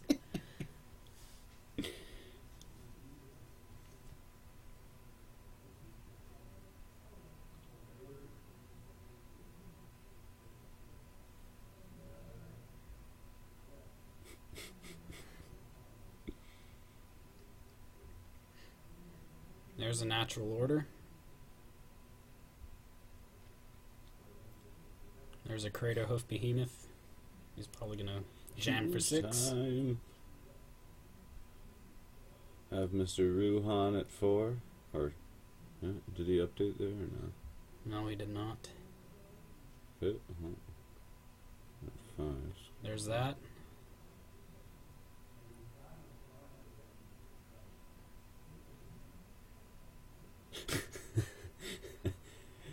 Yeah, we know, but it's a local tournament.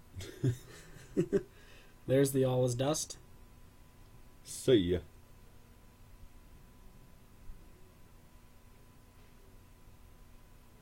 Ryan should be at 2.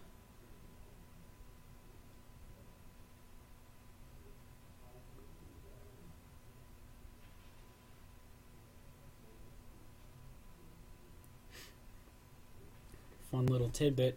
Ryan goes up again.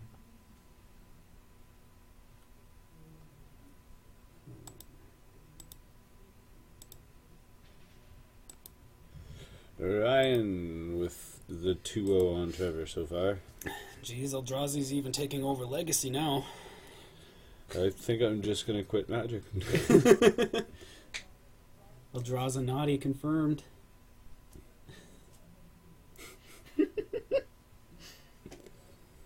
Oh, bad jokes all around.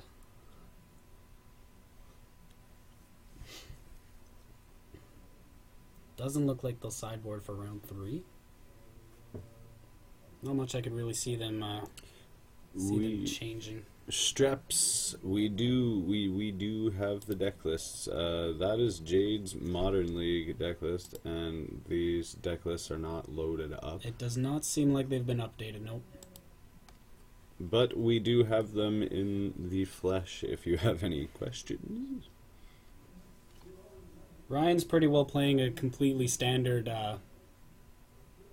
combination of...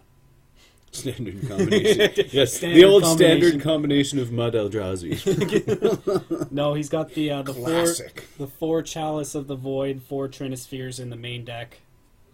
Combine that with a bunch of soul lands for the mud part. And then he just decided to add in Ayavugens and Eldrazi Temple.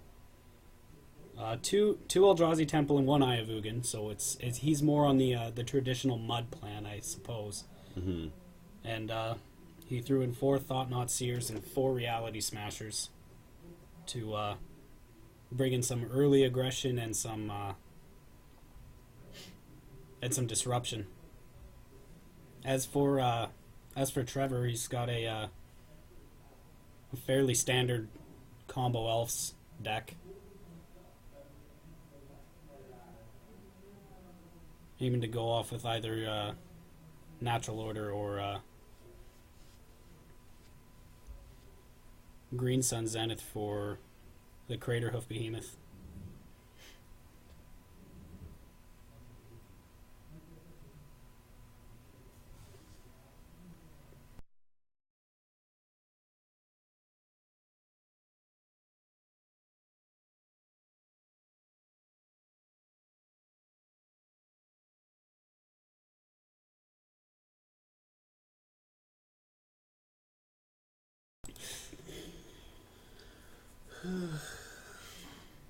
Interesting, completely upside down tapping for Trevor. Yeah.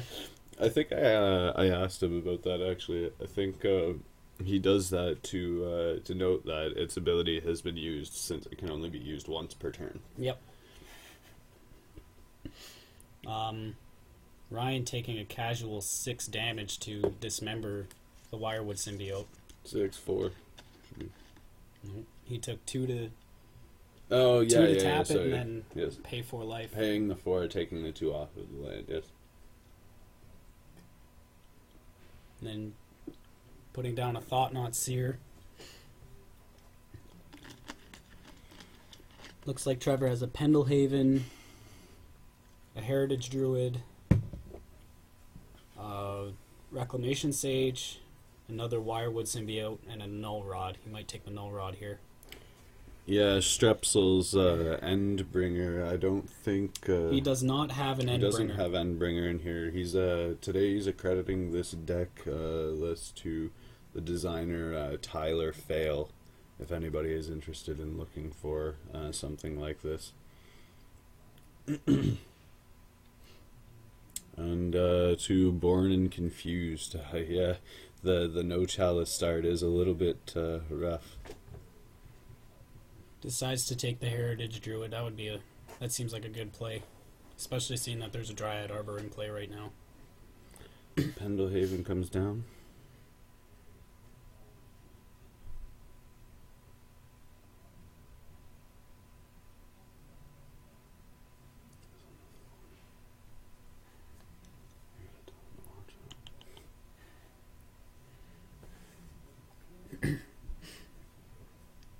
There's the Wirewood Symbiote.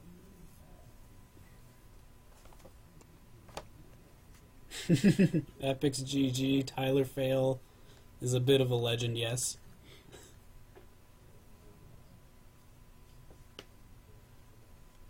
For those that don't know, Tyler Fail used to play a whole bunch of Magic back when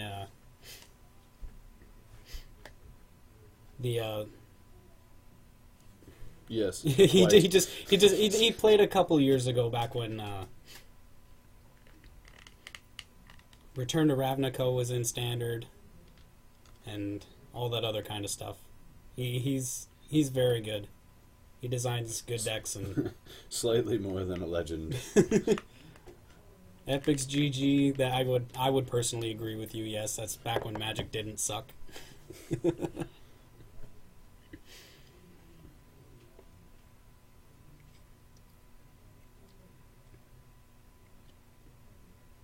Looks like Trevor just played an Elvish Visionary and passed. There's a Wasteland for the Pendelhaven. Or alternatively for the Dryad Arbor.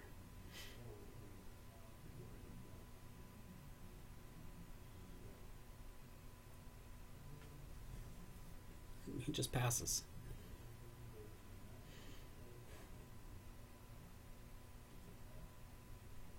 Rip stash.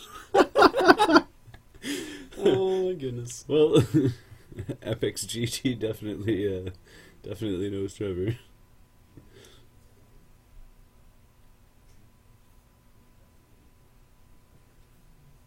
Forest for Aquarian Ranger from Trevor.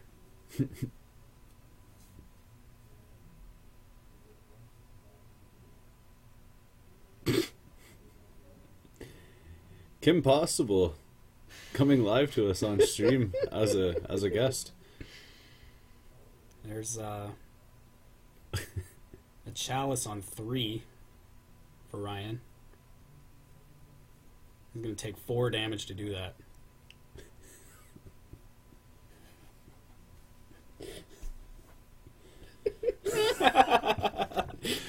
Thanks for dropping in, Kim. We appreciate it.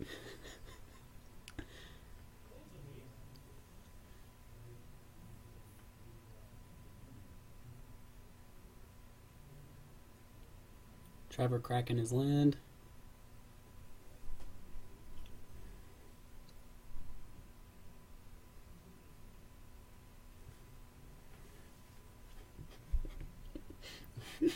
Impossible.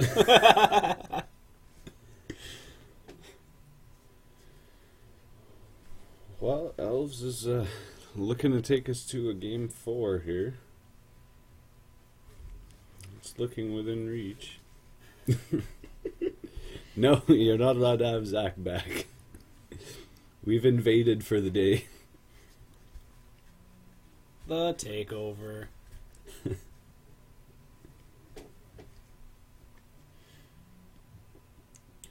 And an untap. Heritage Druid. Taps 3, gets 3 mana. 3 for 3. Draws a card. Untaps a Sentinel. 1 Not mana in left. that order. I'm going to denote the amount of mana that Trevor has with the little die. I like it. I like it.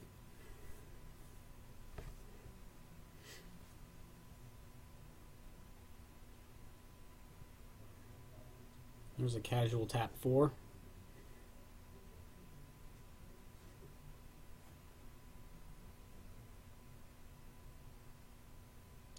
And there it is. Chalice on 3, I'm assuming for a Reclamation Sage.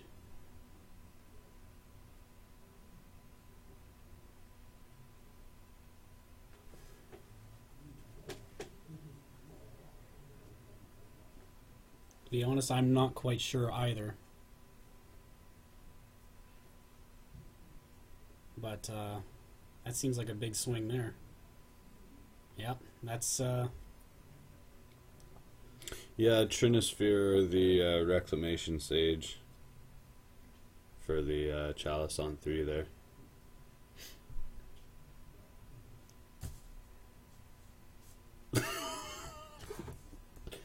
Oh, never mind. I was like, love it.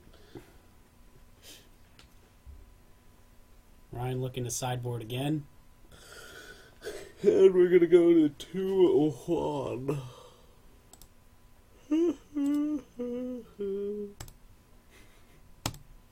Boom, boom.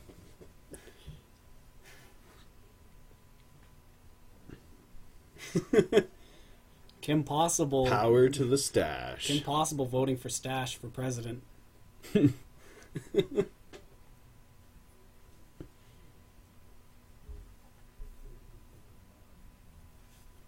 Ooh. That looks like a Progenitus coming in. Woo! Big Daddy. Oh, yes.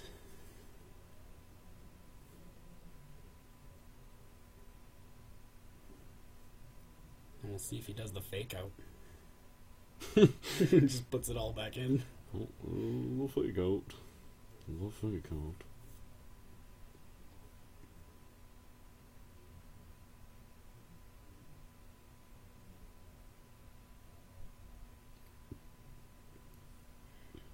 What could he be bringing in? He's going to be on the draw this time.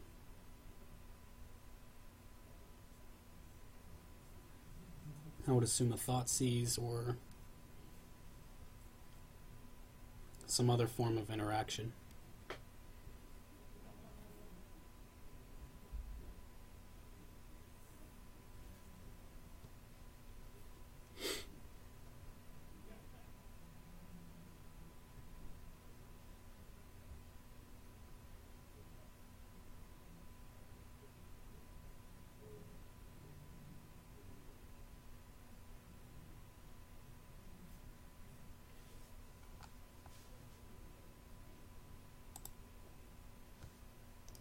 These are the final standings again of the Modern League. Right now we are watching seed number...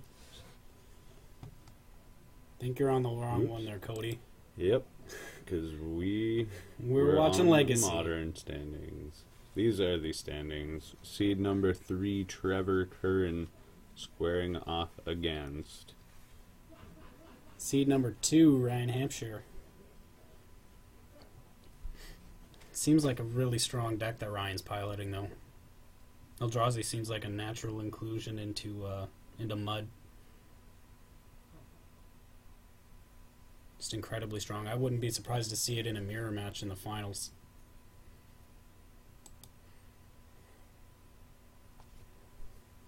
And we're going to draw them up. Oh yeah, that could be a turn 1 Trinisphere. That would be gross. But he's just going to play it safe and put a Chalice on 1. Going down to 18. And Trevor is in a world of hurt now.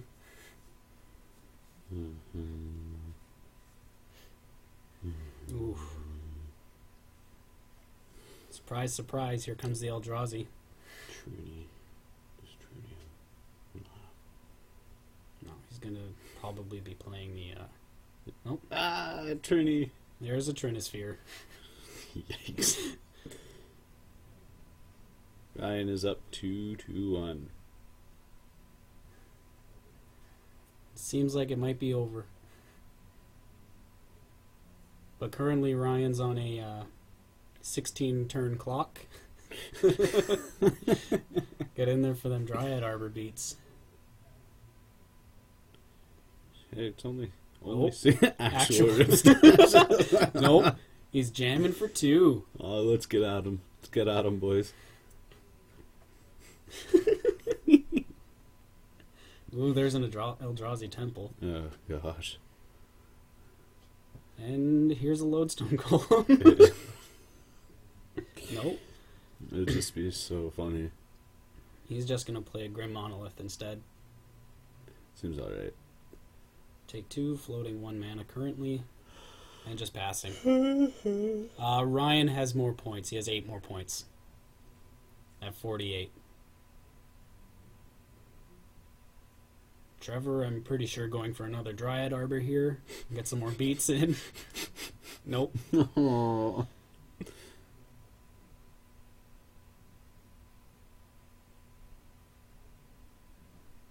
This is correct. Ryan was 2nd seed, Trevor was 3rd.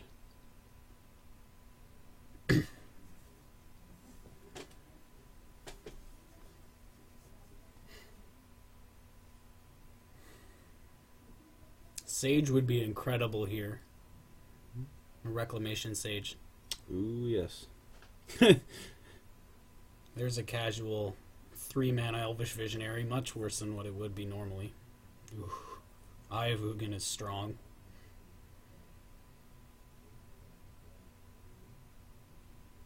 Load the stones.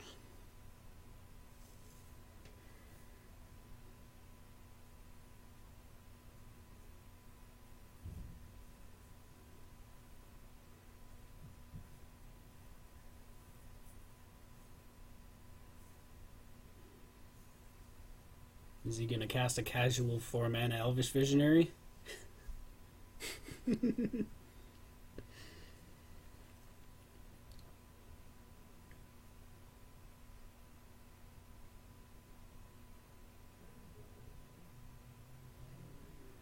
The stash feeling the pressure now.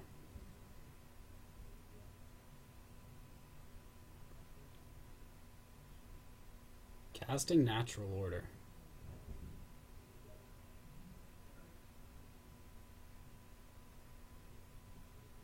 Yeah, he's got a little bit of wiggle room.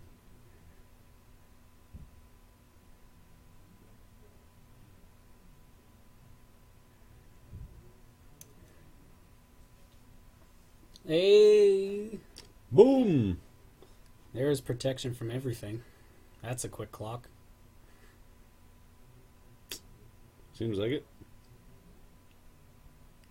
Where's Ryan's all his dust when he needs it?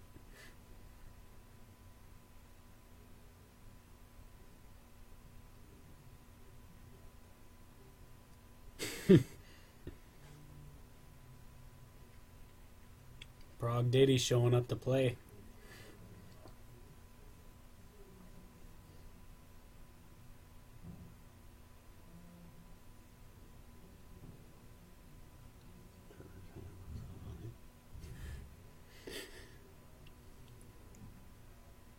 The old swig of Fanta.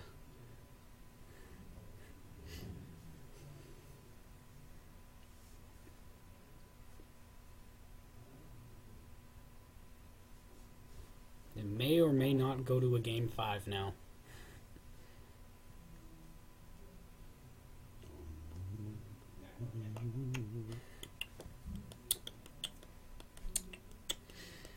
Some friendly banter at the table.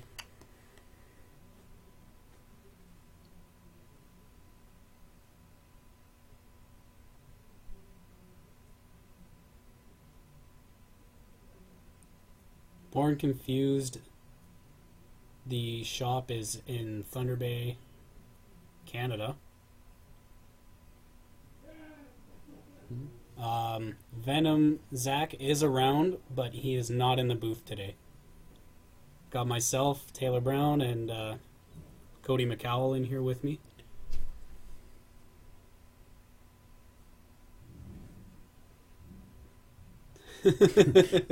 Yes, that would make sense.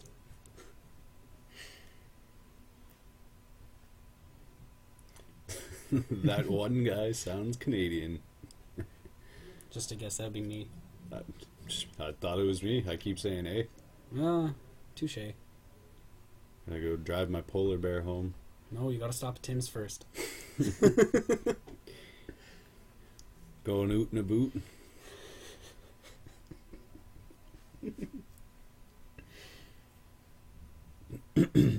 Let's get this Oh yeah, we have 2-2. this guy updated here. Ding. Game 5. A couple of the members of Team Thunder and I went to a tournament yesterday in Duluth, and there was a pretty good stab at us for being Canadian. It was quite funny. It was, we were talking about reading week in Canada and spring break in the States, and somebody asked why we didn't have anything that was called spring break, and somebody chimed in that it's because we don't have spring here. It was quite funny. Kim Possible saying that Canadians are kind of not the nicest people. Is there a ban button here? A timeout.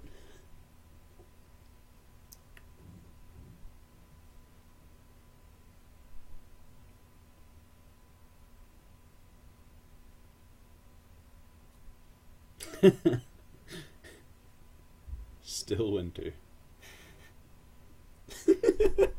Venom chiming in with the nicer kind of not very nice.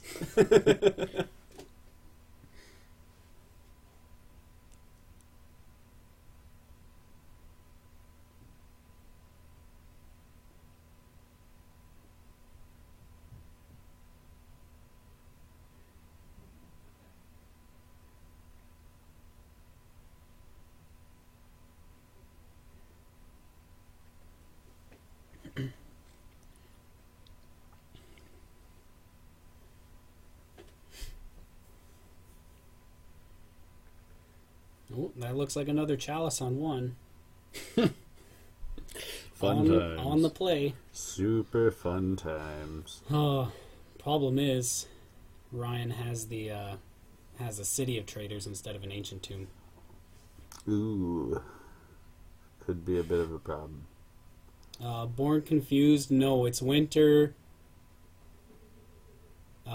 Still winter. More winter, and then construction. Yeah, Construction is our fourth season. Yeah, is definitely a season in Canada.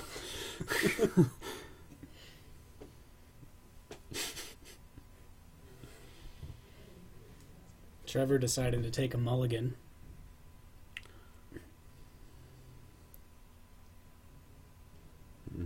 I would say that looks like an okay hand, but it's got a couple cards that get countered in there.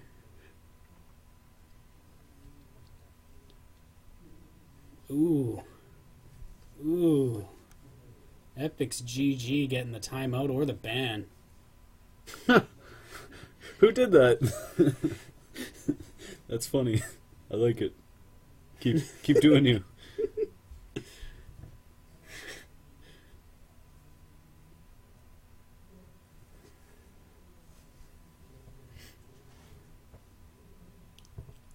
Shout out to Ohio.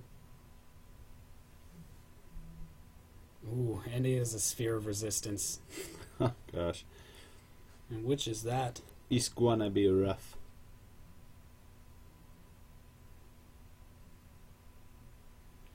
Is that the I might go get an update on that one. Cursed Totem, maybe?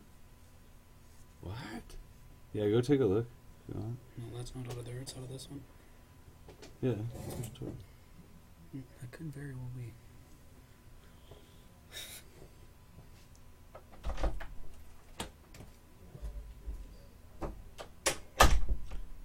Oh, Venom, where's that in Canada? I'd like to go myself.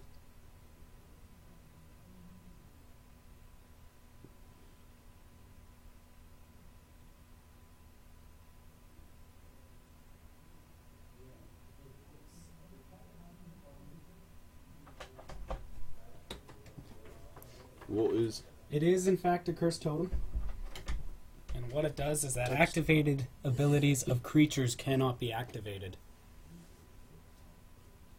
which is very good in this matchup. Completely shuts down the Quirion Rangers, not Nettle Sentinels, Deathrite Shamans, Wirewood Symbiotes, Heritage Druids. Very strong card. And then a Sphere of Resistance, making all spells cost 1 more. Because why not?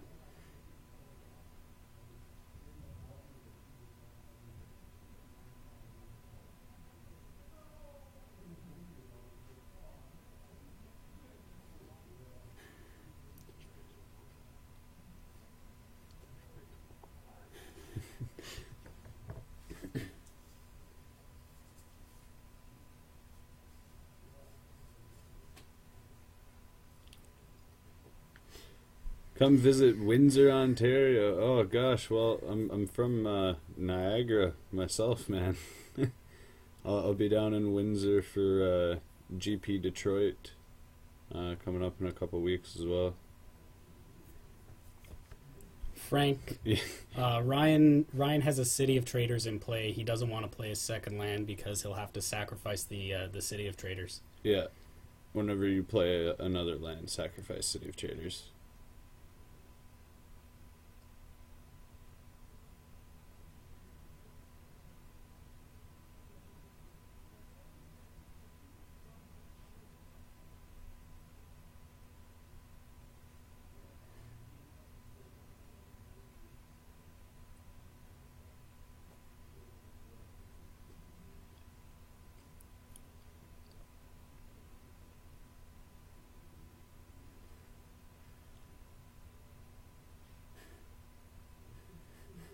I am bring. I wasn't going to mention anything, but I am bring 10 people.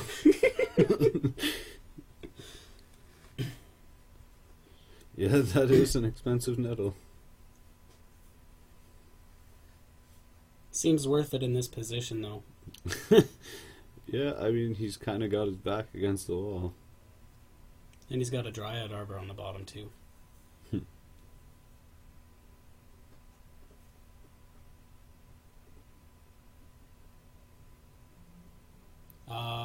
I'm actually not sure if this mud deck is tier 1, but Legacy is a very wide format.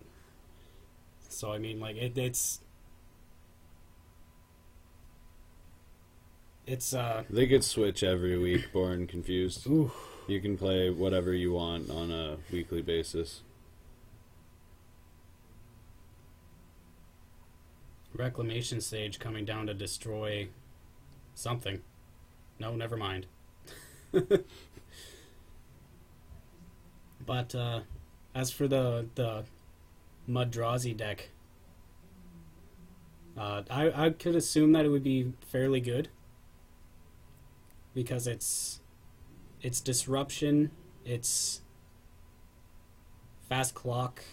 There's no permission, but I mean, if you just jam an Eldrazi on turn 2, that's not that bad. I'm guessing another Green Sun Zenith for Nettle Sentinel.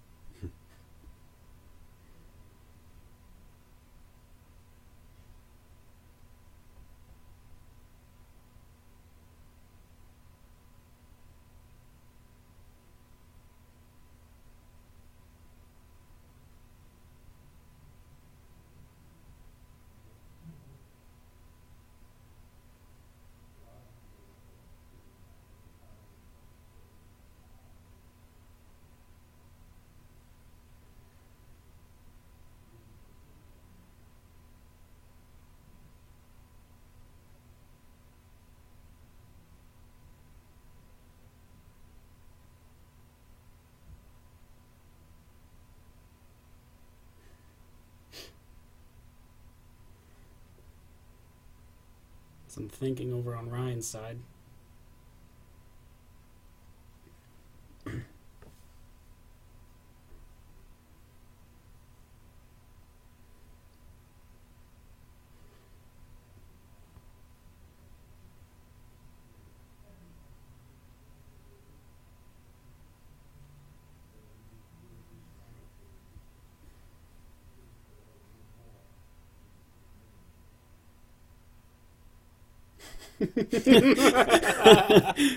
Born confused with the shots.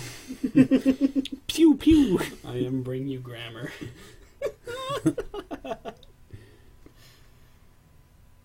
Too much.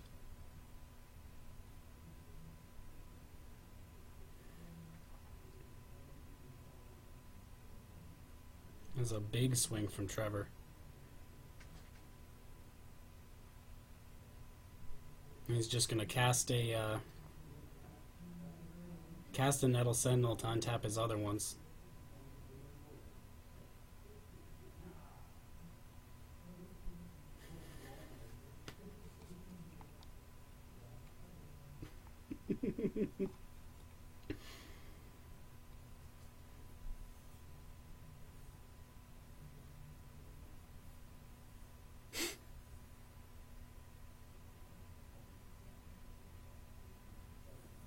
Ryan looking like he might be in trouble. It's because he wants to keep that City of Traders.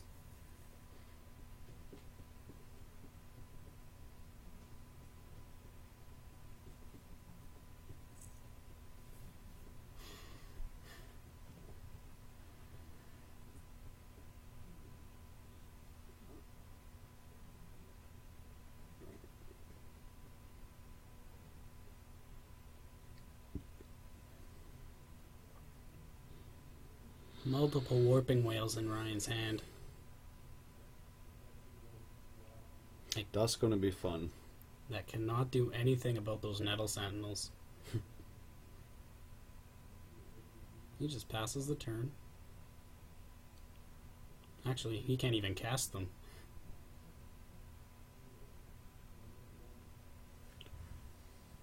The City of Traders isn't always better than Ancient Tomb.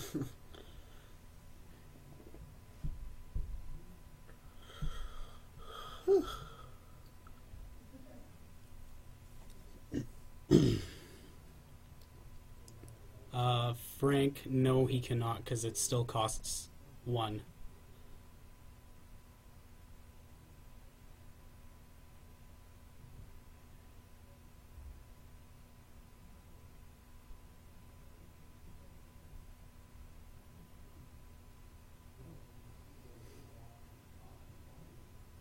Ryan finally getting rid of his city so he can cast a warping whale.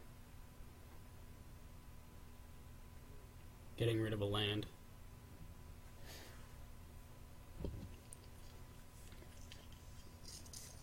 Might be a bit too late though. As Ryan goes down to 2. There it is. Trevor's moving on.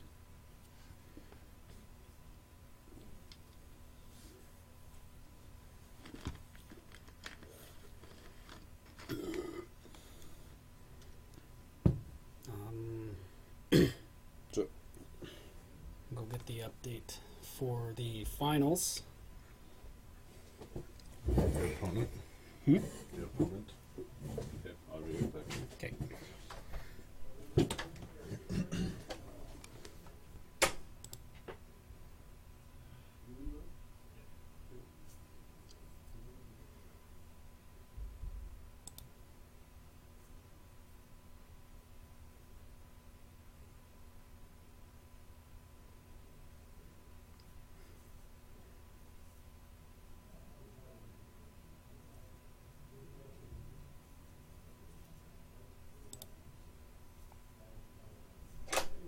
You got Mac.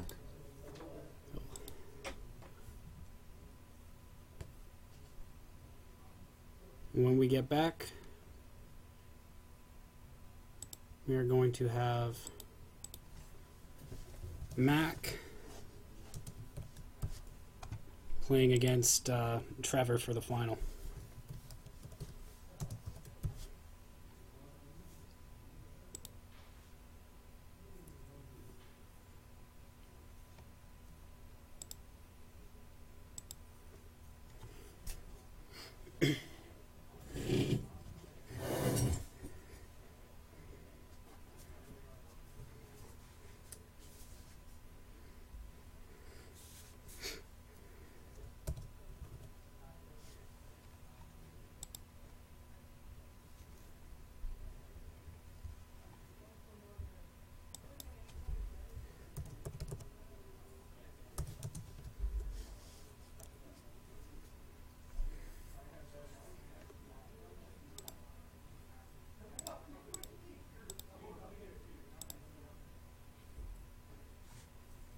Born Confused, yes, Trevor won 3-2. I'm just getting that fixed up now for the finals.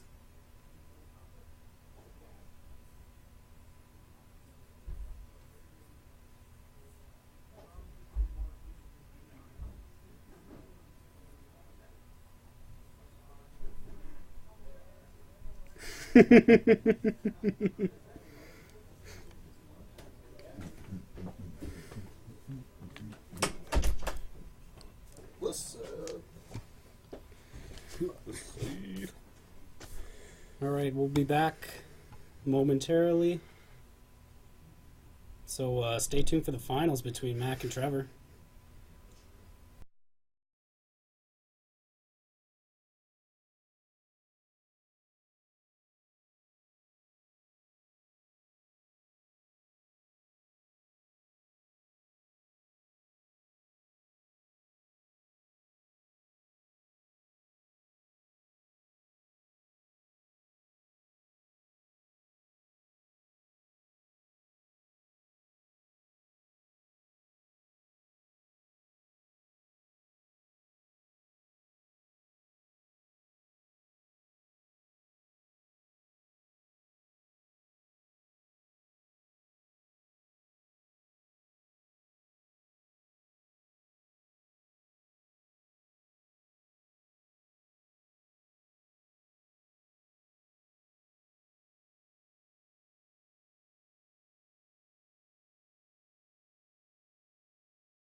What'd And you say? we are well underway here, guys. Huh?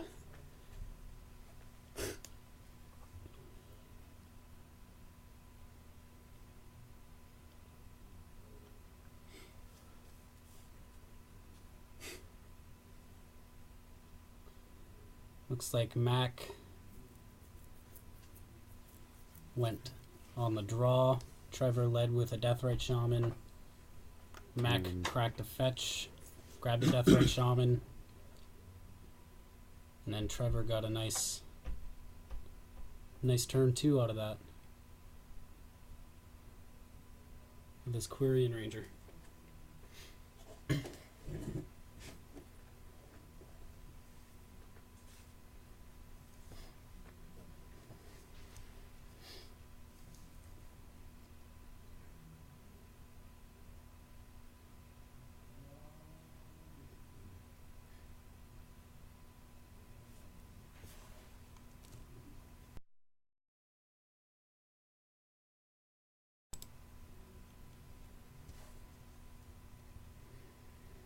Venom, yes, there is a trample plus X spell. It's called Craterhoof Behemoth.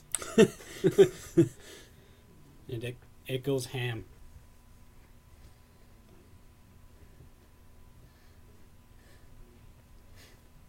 Only really common out of the elves deck, though. I'm gonna go ahead and assume that Venom was maybe being sarcastic. Just throwing that one Maybe. out there. Just throwing that one out there.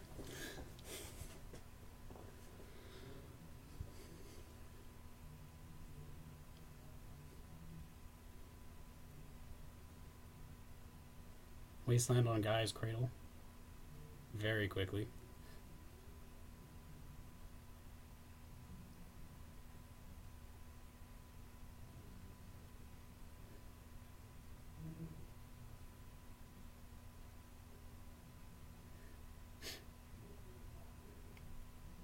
No, I don't think there is one for Infect Venom.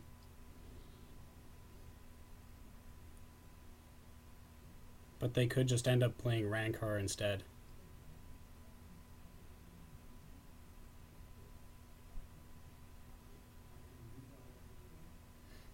Or just hope for a Blighted Agent. That's also an option.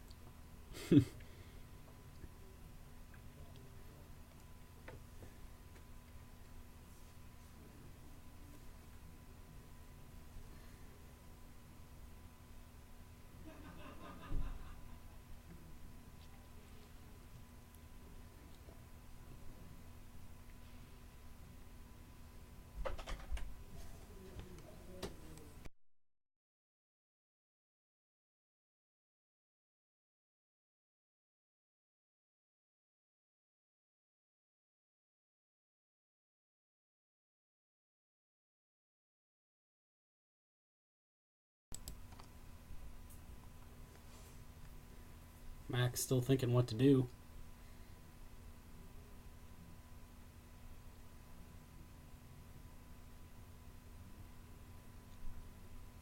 Abrupt Decay's a symbiote. The Summoning Sick symbiote. Maybe. I don't know. Either way, one down.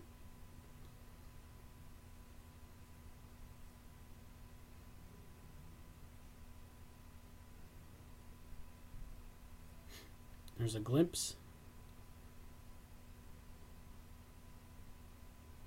He's going to draw 2 cards from the Elvish Visionary.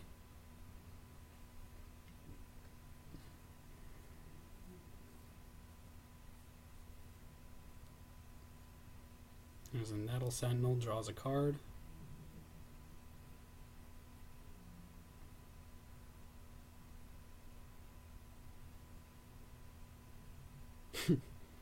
Oh my.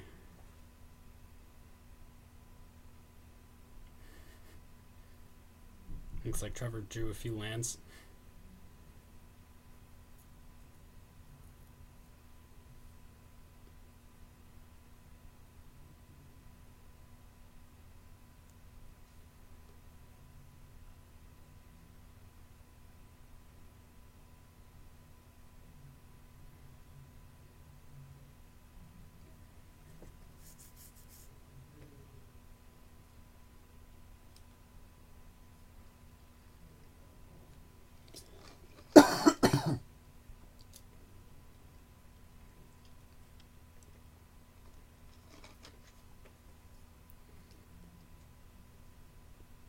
Ooh.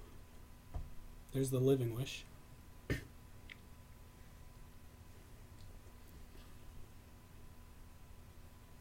Orzhov Pontiff seems strong.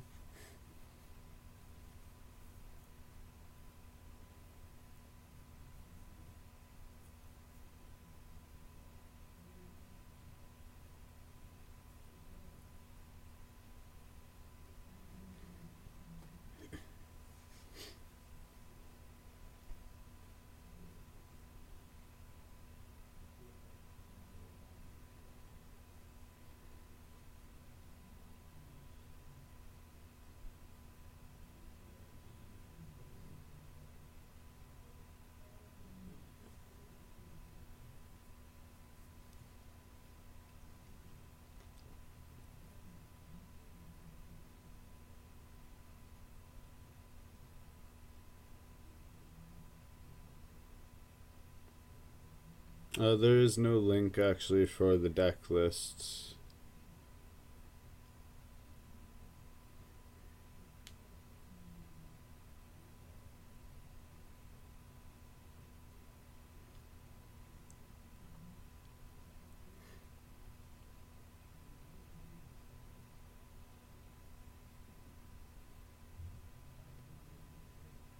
Looks like Trevor getting in for 5 damage here.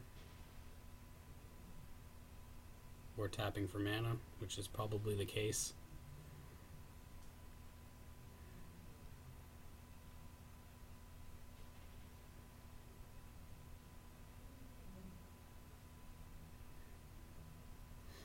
Max going to take 2. Oh, no, he did swing for 5.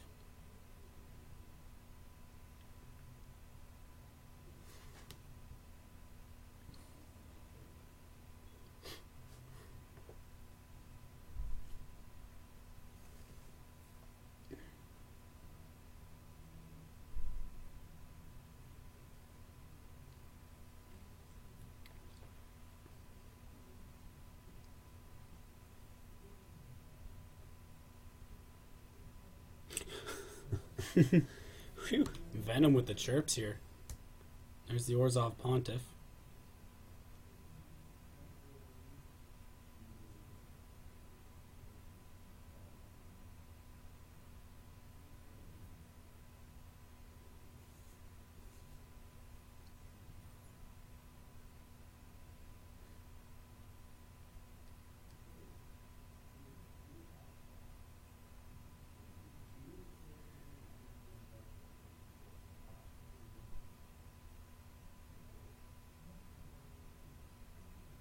There's a glimpse.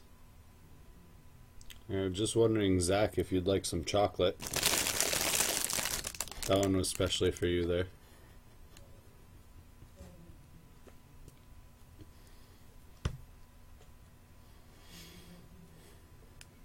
Nettle comes in, untaps Nettle. Draws a card.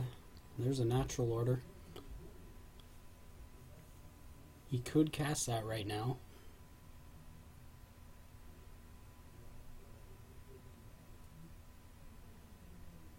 Looks like he is going to cast it.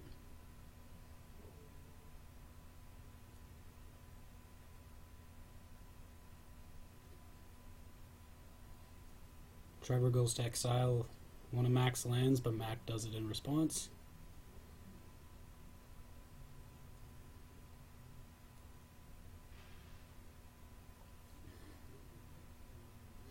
Another Elvish Visionary. Draws a couple cards.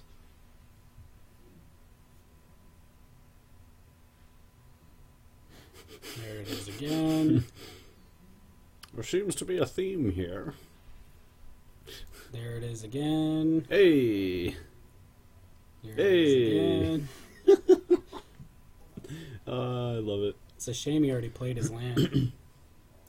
Some Guy's Cradle would be huge right now. Oh, God.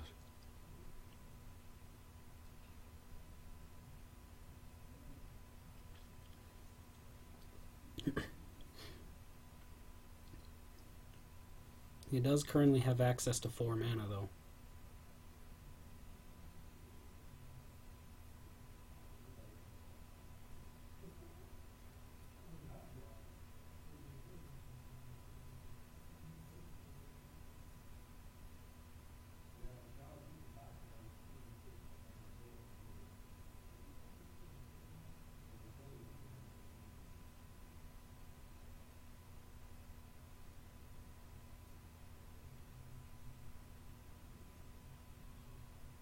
is the natural order.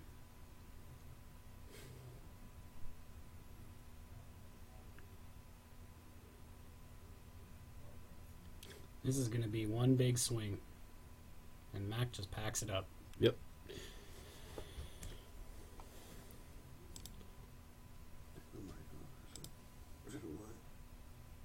Is 1-0 for Mr. Trevor.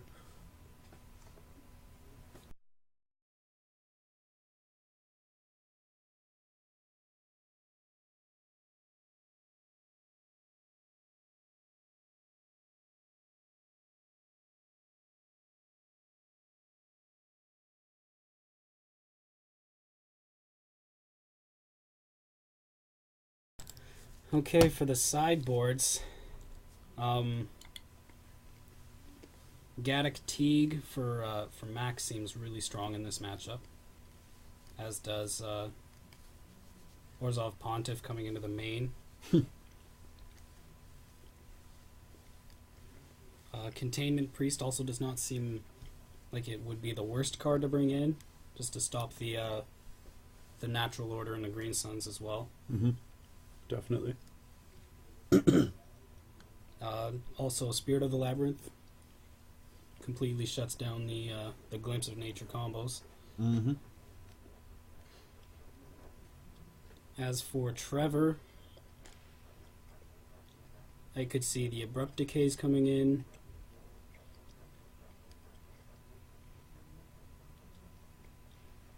And quite possibly Progenitus.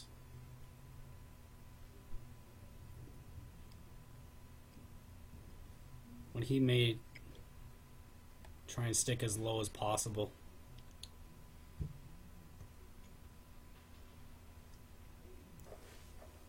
Born Confused, that would be Living Wish.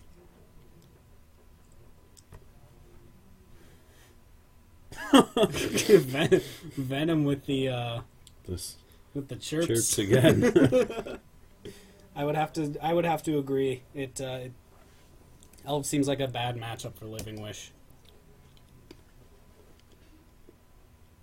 Although Mac does have some options, I don't think it'll be quick enough to stop the Elf combo.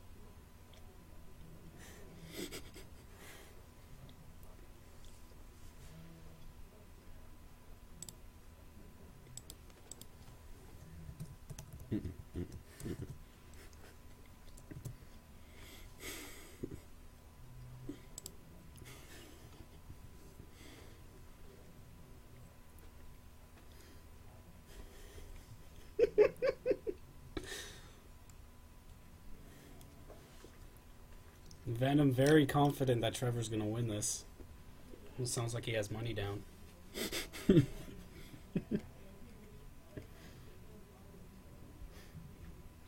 This should be a good round 2 in this best of 5 finals.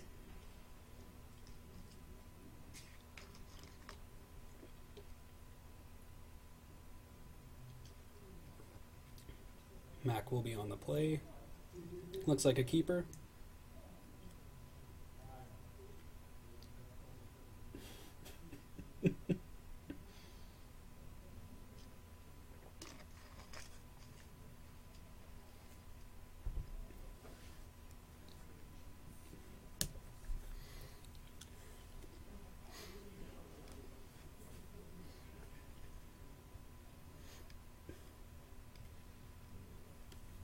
Trevor taking his mulligan. Good chance he's looking for a quick start.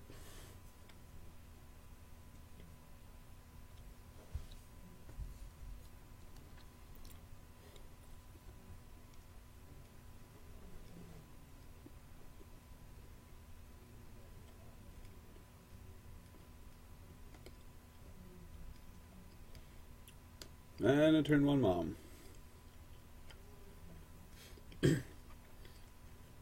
Followed up with a turn 1 Deathrite Shaman. Ooh, double mom. 1 mana Planeswalker.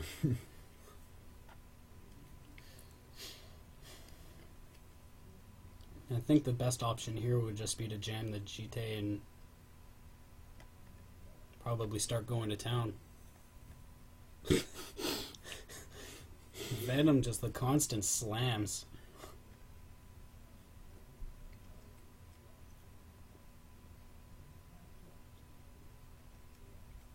Mac thinking about either casting a Stone Forge or casting his Jite. I think I like the Jite here. As do I. It just puts so much hurt on Trevor. He's going to opt for the Stone Forge.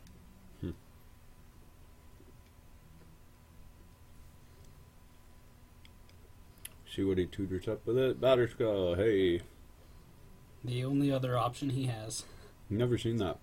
No, not at all. Who would have thought that?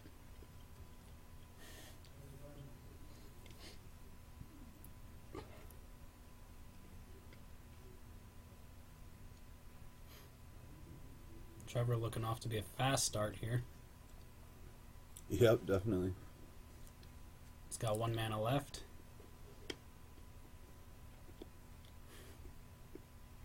Looks like he has a Crater Hoof and a Natural Order in hand.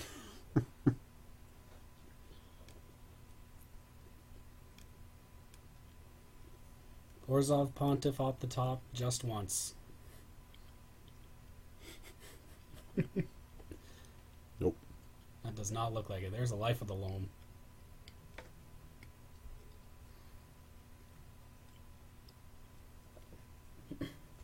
Not the card he needs right now.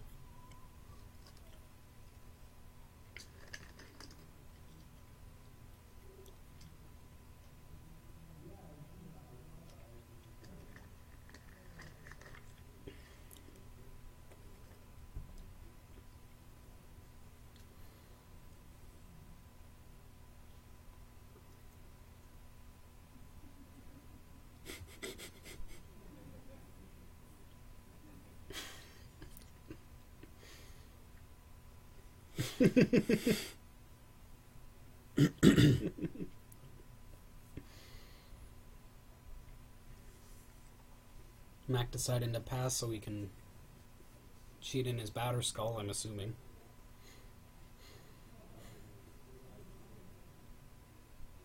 Either the Batterskull or the Jite.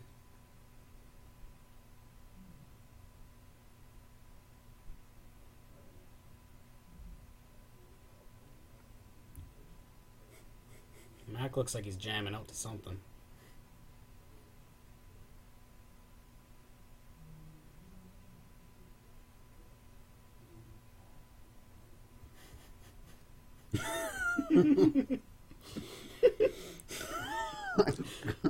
Venom just being savage over here. Now I'm expecting to see the Natural Order. And taps the Nettle Sentinel. Sacrifice. Here comes a Containment Priest. That's strong. It, whenever a creature would enter play from anywhere but your hand, actually, I think you can't even, like, even if you, like, you have to cast it from your hand is what I'm trying to say. Okay. If it enters play from anywhere else, and if you cheat it in your play, it'll just go straight to exile. Like the new standard Hallowed Moon, That's exactly it. Interesting. Except it's attached to a 3/1, I believe. Or 2/2, something like that. I'm fairly certain it's a 3/1, but It'd be pretty strong. either way, it's good beats. The only way Mac could have saved himself there. Third land, pretty good. But is it good enough?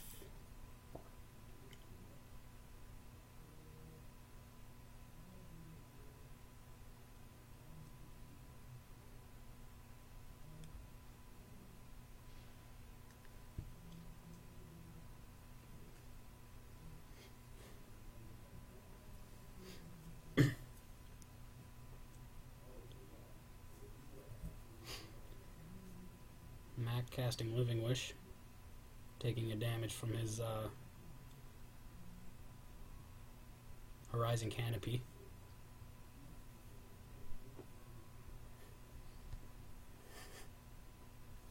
Ooh, that's a good one. He's going with his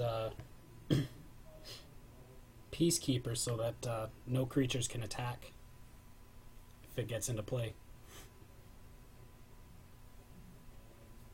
Ooh, there's a Gaia's Cradle. It's really good for Trevor's Craterhoof Behemoth in hand.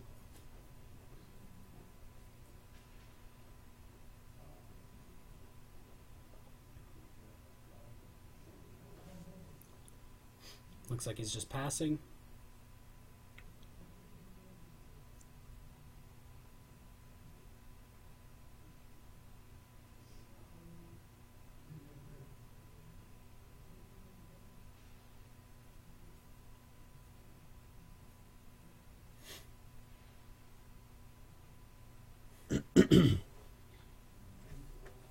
Pitches out Savannah.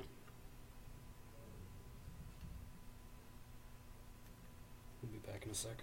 Mm-hmm. Give them a reminder. Oh. Rising Canopy only taps and deals damage. Yep. Yep. They got it.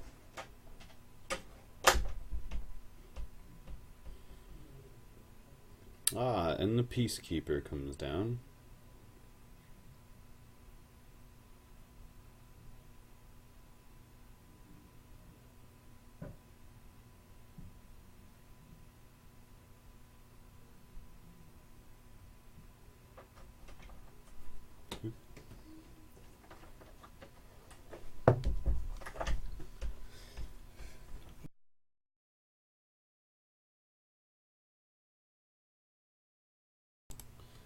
Little known fact, Judge and good guy Adam Cousins is hanging around on the side to make sure that they are all caught up on their triggers and whatnot.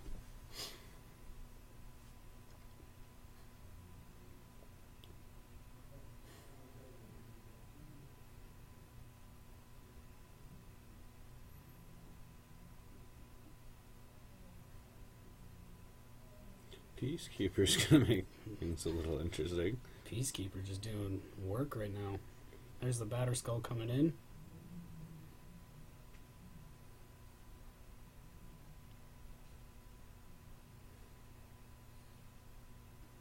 Wasteland seems good. Let's get rid of that now. Goodbye, guys, Cradle.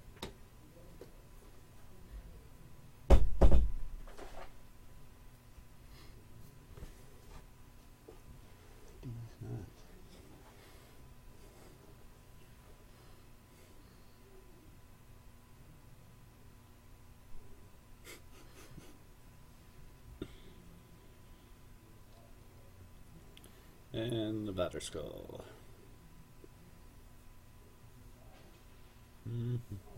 Gets his germ token.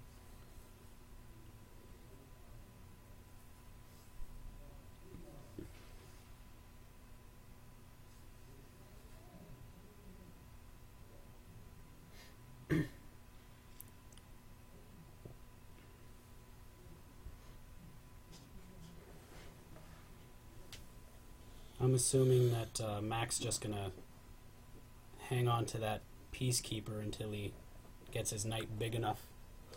Then he can just suit it up with the Batter Skull and jam in there for a whole bunch of damage. Gain a whole bunch of life. Seems reasonable. Mm-hmm.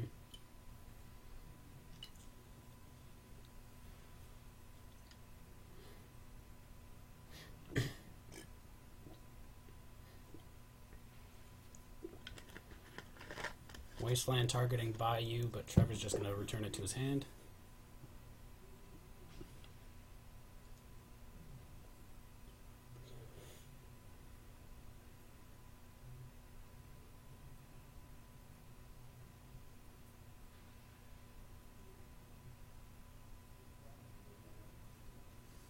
Trevor just shrink in the graveyard.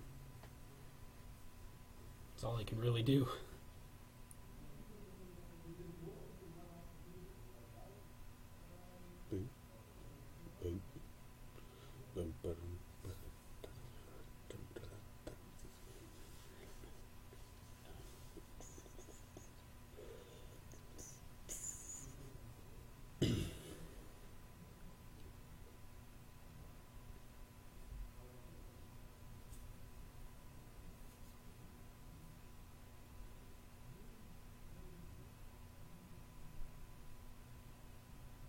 crack in the fetch.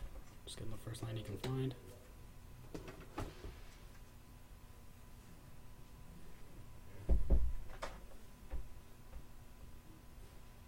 And 3 for what looks to be an engineered plague.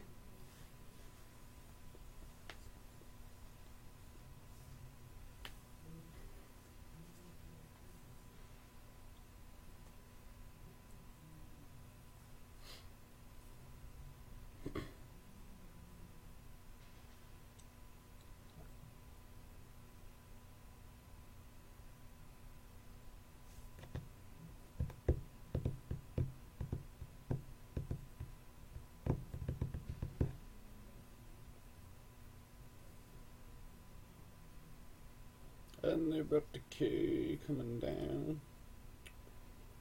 Oh.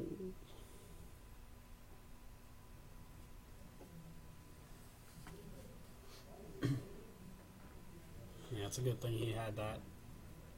Yeah, definitely.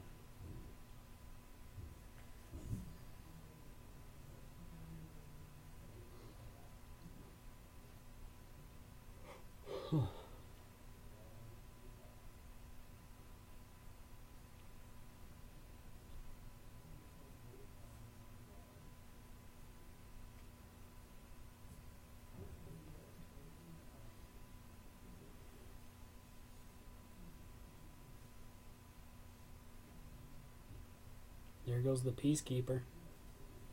See ya. It's like Mac might start to go alpha.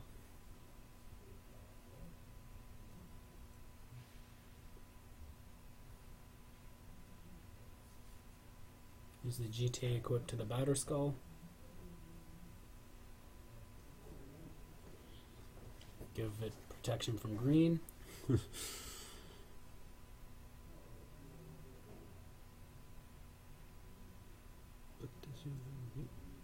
That seems good to me.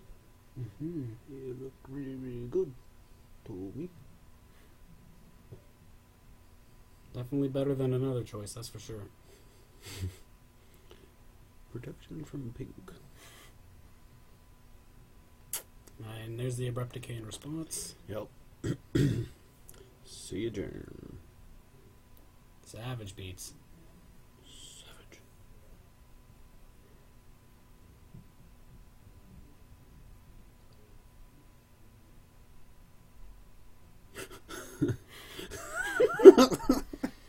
Mac just doing some studying here. Taking a quick read.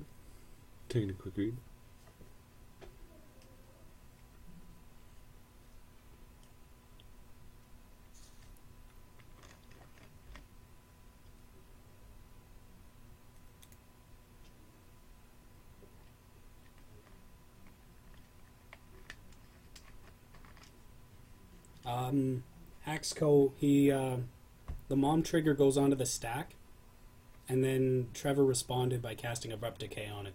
Yes. Exactly. So it would get through before it gives it protection from green.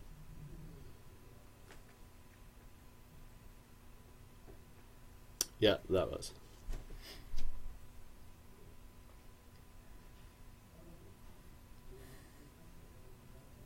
Deathrite Shaman doing a whole bunch of work keeping that Knight of the Reliquary tiny. Absolutely. And continues And now to he's keep starting the ticking. drain. Boom, boom.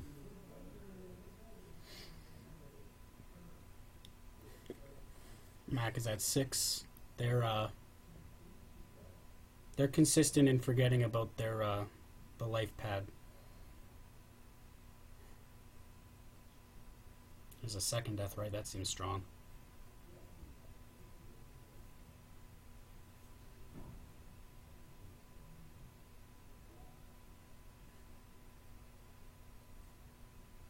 There we go.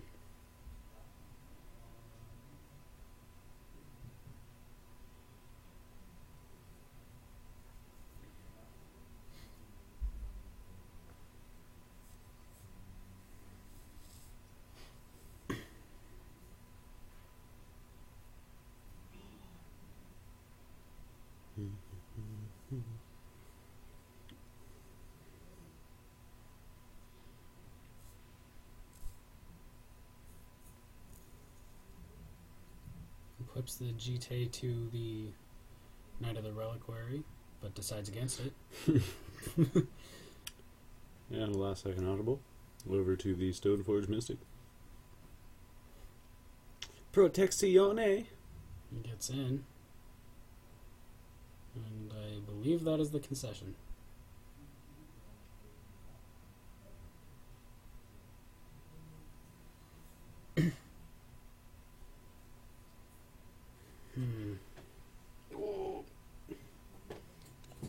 I want to go ahead and say that we're right, but Yeah. just double check. I'm just going to go double check to see who won that one. Fairly certain it was Trevor very handily. Yes.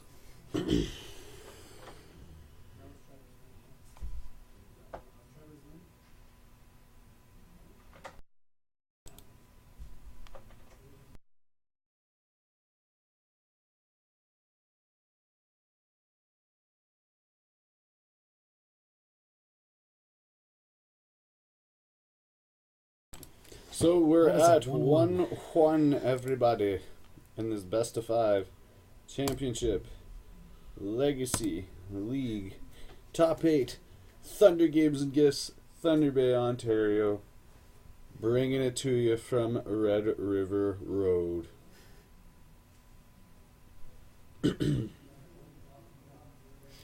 Got Mackenzie Milton versus Trevor Kerr and Abzan Living Wish versus Elves.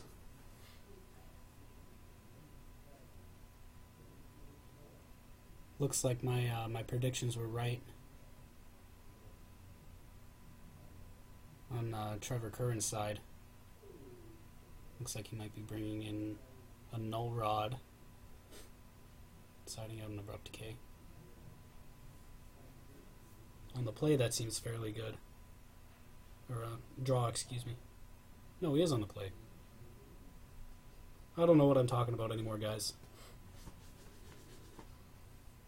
And girls. And girls. We're inclusive here.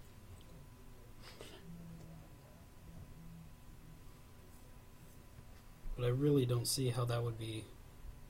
The Null Rod would be good. It only really shuts off the GT, the Batterskull, and possibly a Manriki if he decides to bring that in. If Mac decides to bring that in, rather.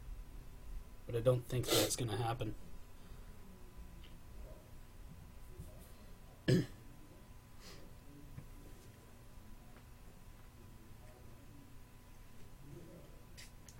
Starting things off with a forest.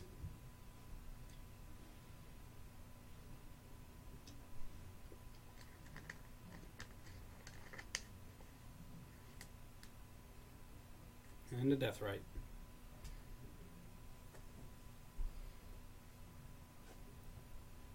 Looks like Mac brought in Council's Judgment out of his sideboard.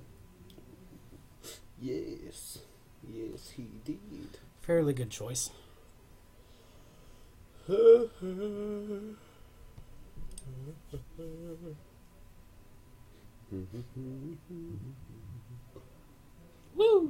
Mom taking a ride.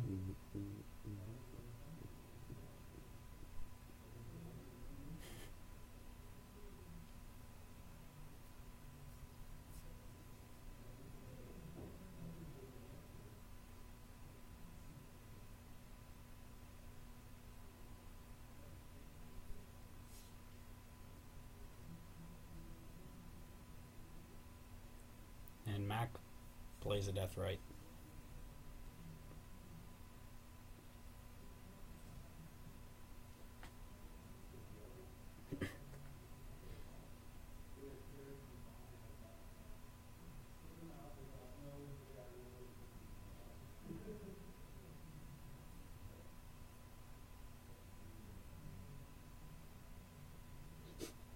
Trevor decided on what he wanted to do with the Quirion Ranger.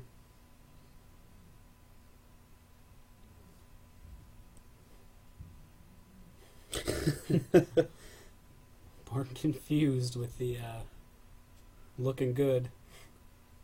We're only at 1-1. We'll see. We'll see. You got some time left.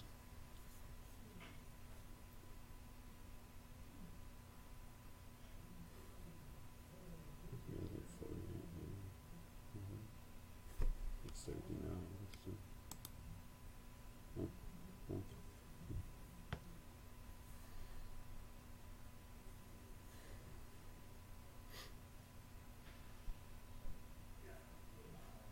There's a glimpse for 2. Or, yeah, Green Sun Zenith for 1, excuse me. Completely wrong. Oh, yeah. A glimpse for 2. No, a green sun's for 1. He tapped 2 and he played something that's green. Fair enough. That's about where my mind went to on that one. Mac just playing a Deathrite and passing. Oof. Glimpse. Glimpse of Nature. Glimpse of nature. Looks Followed like up he's with gonna try and draw some cards here. 3 mana. Potentially a lot of cards. Cast a Deathrite. Draws a card. Just 1 so far. Was that a second glimpse? Let's see a Wirewood.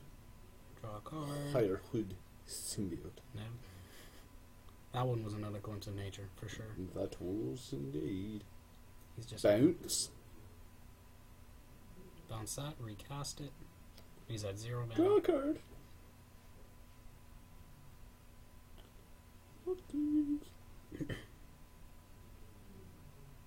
Bounce.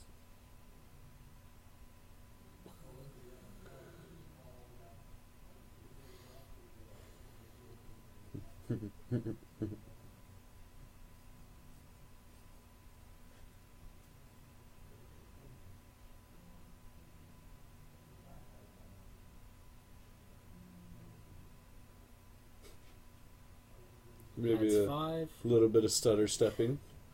Cast a Glimpse again. Now at 4 mana.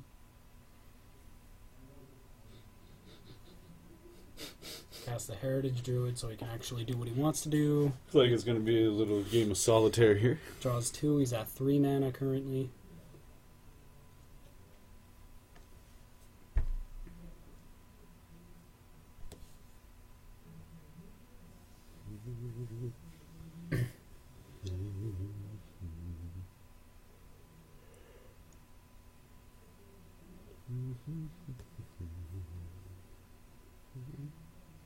Up to 6. A Green Sun for something. That's pretty much what Trevor's saying right now. 1, 2, 3, 4. Gets a Ren's Run Packmaster. Packmaster. When that enters, he has to champion an elf. Champion it. But it's a 4/4 if I'm not mistaken. Mm-hmm. And I believe so. I believe that is correct. does some sick beats. Yeah? I would have to say it does. Like a beatboxer? Or like a drummer? Like the beating of the face. Ah, true. Like a pugilist. Boxer. Yeah. Anyways, back to the game. Bam.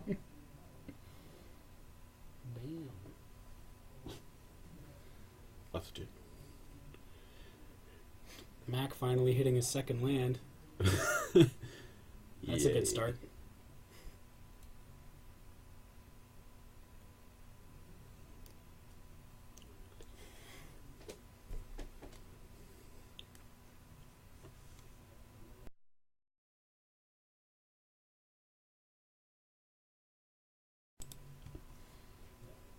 Bite down.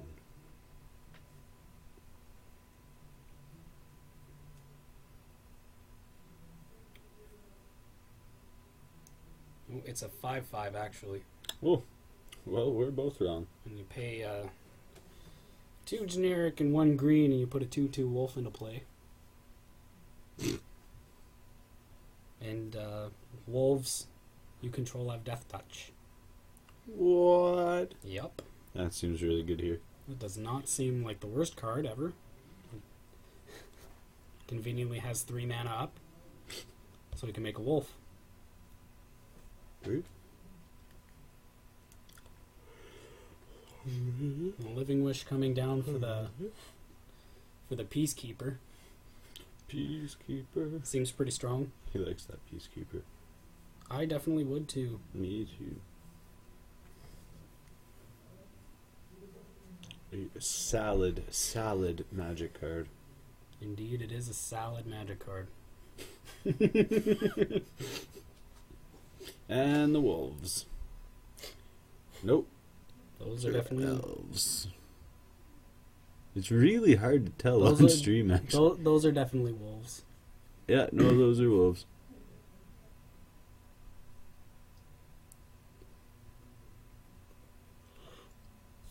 Odd that they looked like elves to me.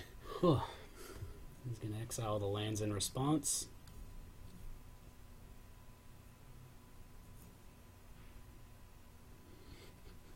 And then he's gonna Bring the beat stick. boop for a little bit.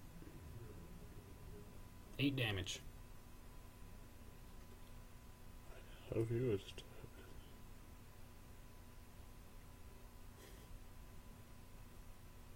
Why is that, Log Frog? Aw, Muffin. Well, guess what? You can check it out for the next 2 weeks if you check out Thunder Games and Gifts. I guess it's like... The Twitch. How do you find it again? You go onto Twitch TV and you look for Thunder Games and Gifts. Boom! Thank you. They will be saved for the next 2 weeks. Thank you very much, Log Frog. We know you guys miss Zach Arbor Colossa, so we will probably not be back for some time.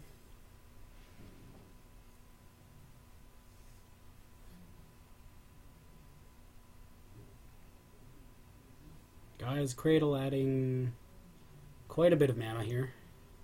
Yeah, just a couple. Yeah, just a few. Definitely only adding... Oh, hey, look at the wolves. I think he was one short from getting another one. I think so.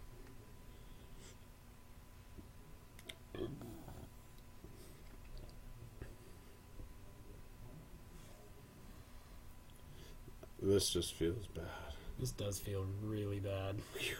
And time to get sideways. Get it on.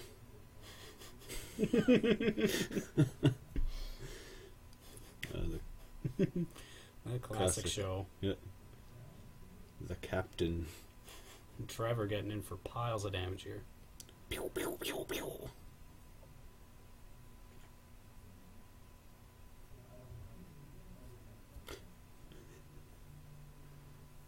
I smell a double block in the... Or at least one block in the future.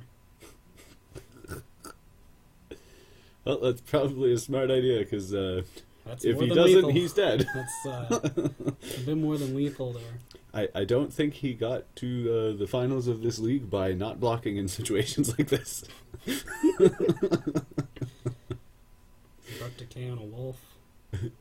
What? Why did he block? Har har. And a healthy 6.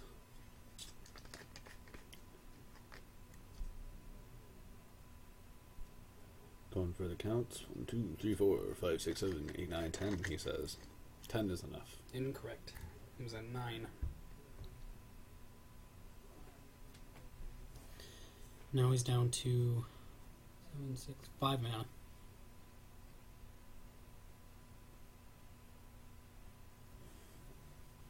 Oh, I counted the card champion. Whoops.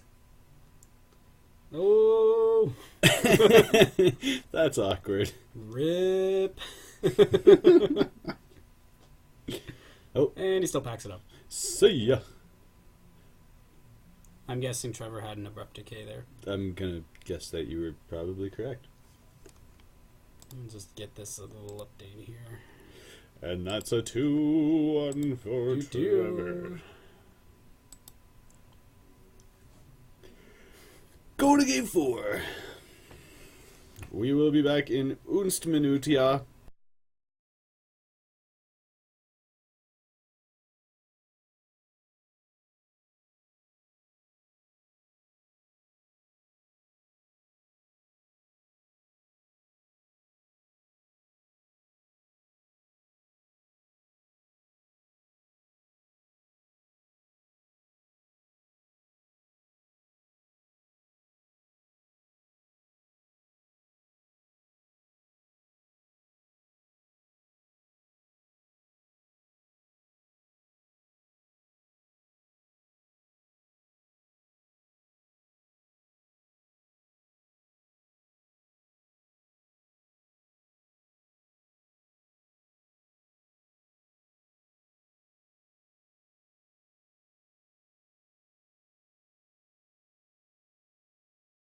And we're back.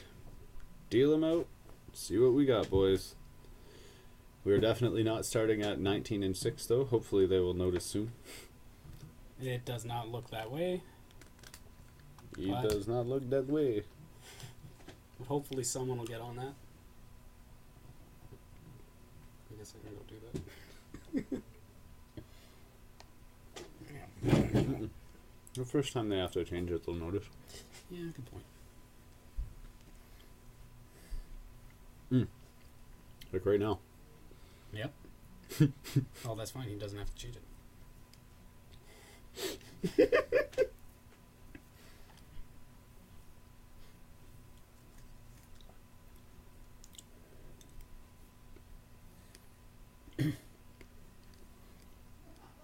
There's a Quirion Ranger.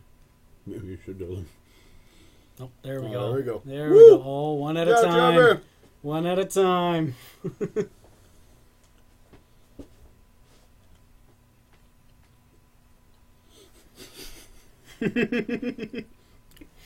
Oh no, the Elves player's at 19.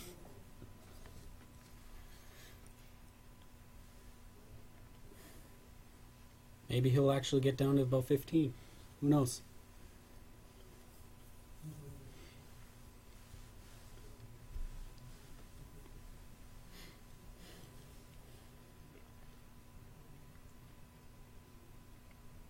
Mac jamming the Abrupt Decay.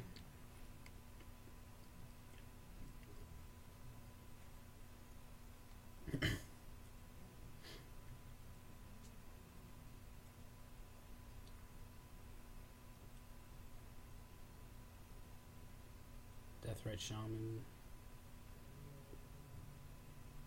And Wirewood Symbiote. Wasteland seems quite strong here. There it is. Then I'm assuming a Stoneforge Mystic. There it is. Gonna get that Jite down.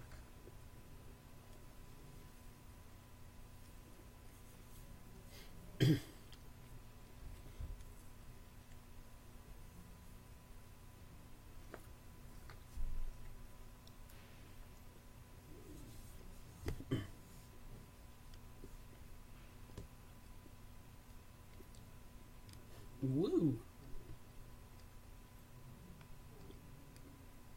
There's a glimpse of nature.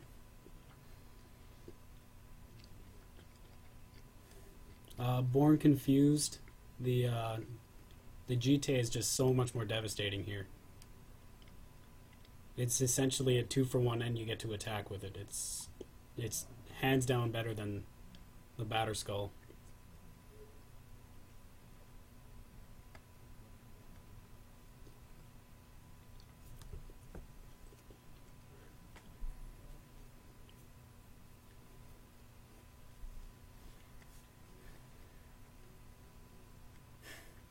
Log Frog listening on the way home.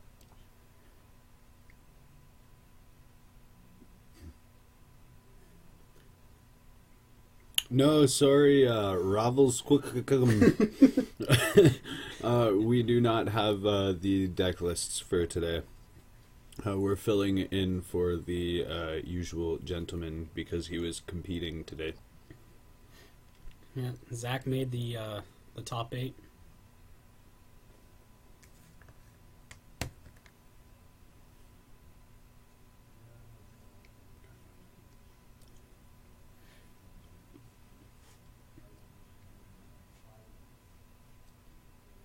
And we are not quite as savvy as Zach is for the stream and whatnot. Not quite as savvy. We have zero clue what we're doing. Trevor looks to be drawing as many cards as he possibly can, and he can't do anything.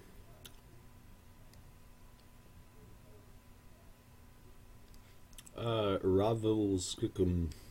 If you want to go back and check it out, though, you can probably see most of the selections he's gone with. Engineered Plague coming down from Mac. That's huge.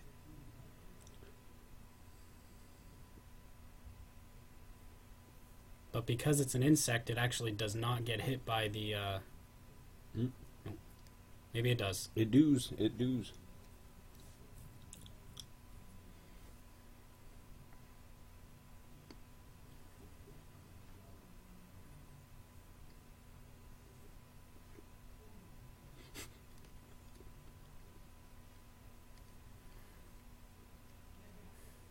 Looks like he named insect instead of elf there. That would be Mhm. why. Makes sense. There's a living wish.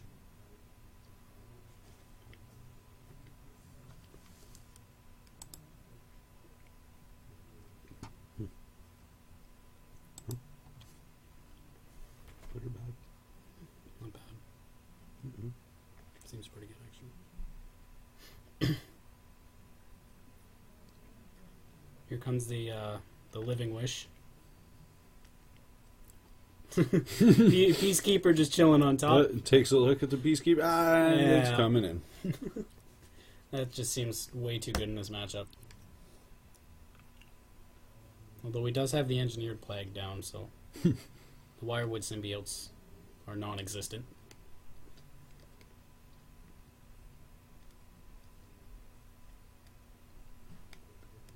There's a glimpse of nature.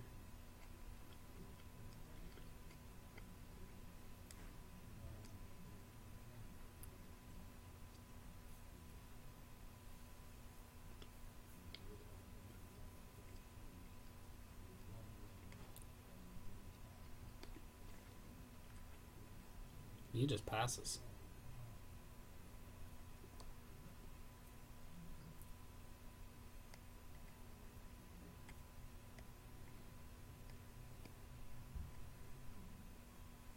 Let's see if he finally puts that GTA into play. I'm assuming yes.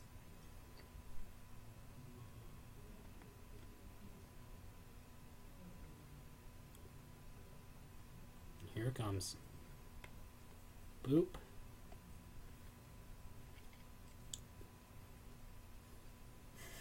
Oh man. Here's the equip. Mm-hmm. Here's the boop. Ooh, Dryad Arbor blocks.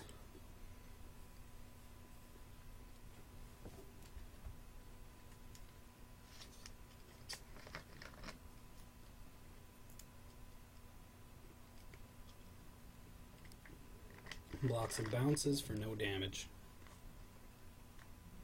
Strong play.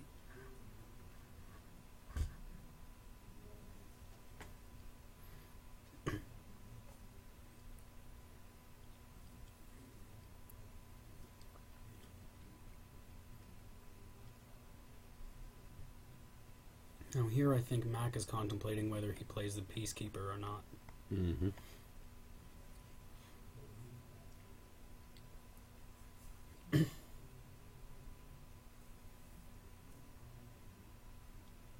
Although he does have a second living wish.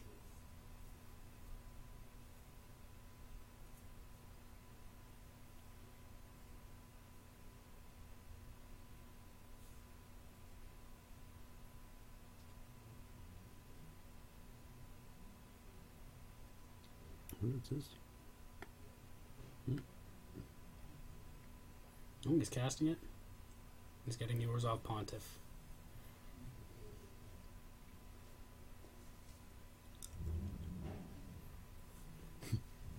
And Trevor just drew a Craterhoof Behemoth.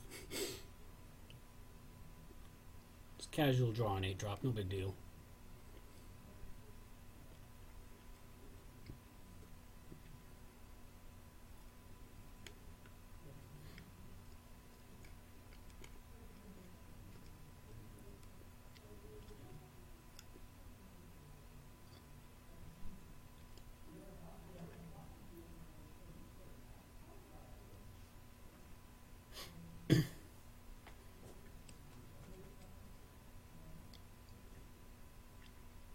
Green Sun Zenith for 3.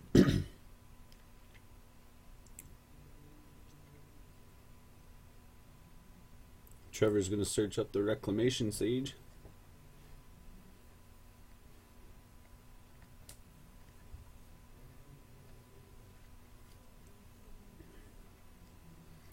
think we know what happens here. Peacekeeper comes down. Actually, he might even play the Orzhov Pontiff. 'Cause that pretty well sweeps the entire board.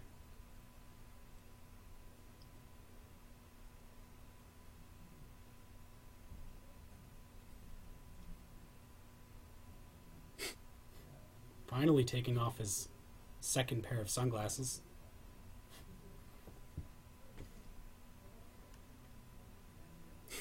Good save. Good save. There it is. Oh, God. The ultimate poker face. Yeah.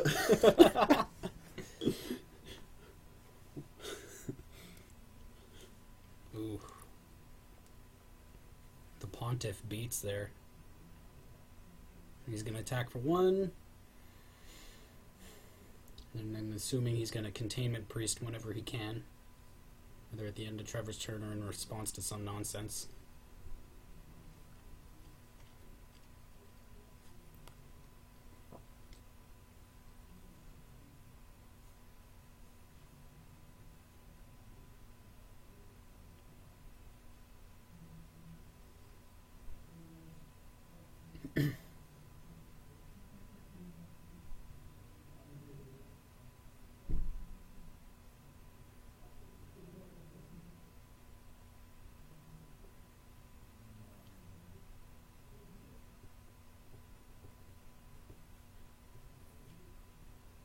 Here comes a glimpse of nature.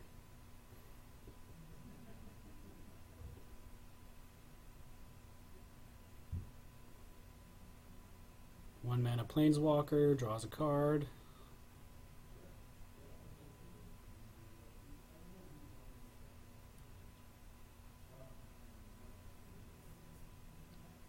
Plays a Dryad Arbor.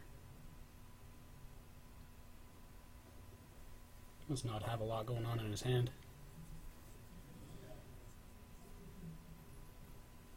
Ooh, Council's Judgment.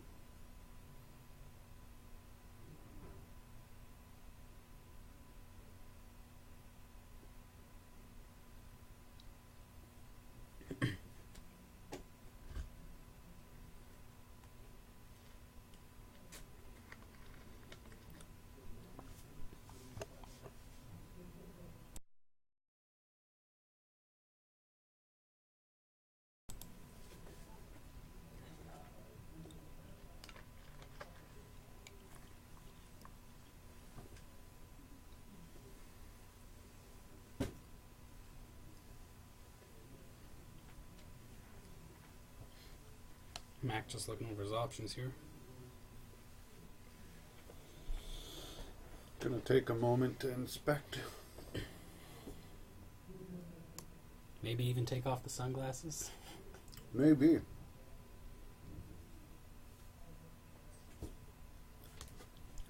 I think they may or may not be his power source, though.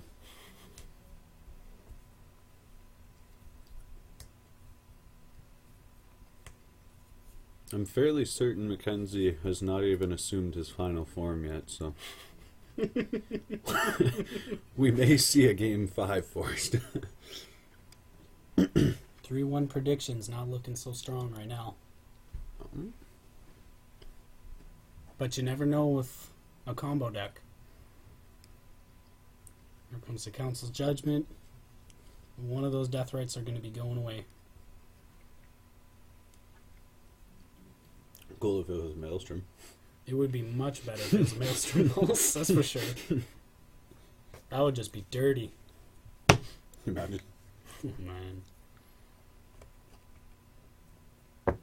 I don't even know if Trevor knows what this card does.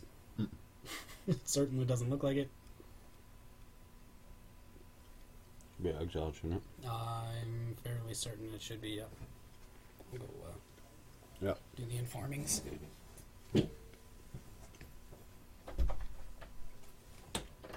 Almost Adams there.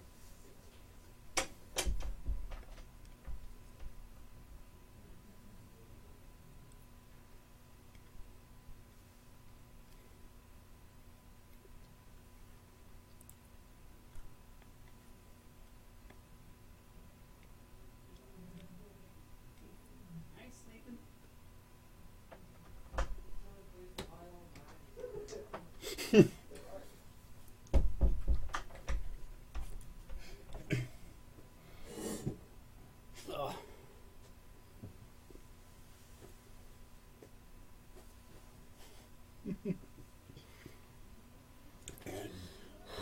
The abrupt decay on the Heritage Druid. Decade. HD down.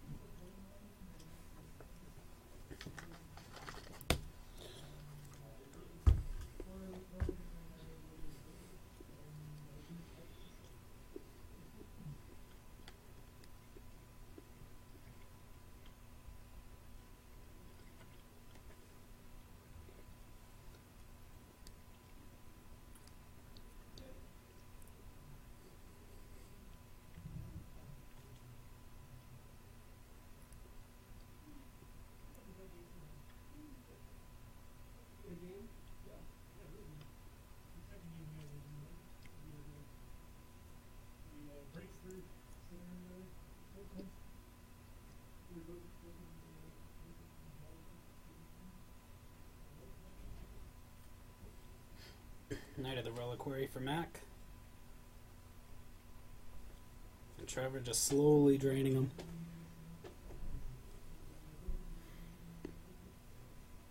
There's a 3-mana land. That seems fair.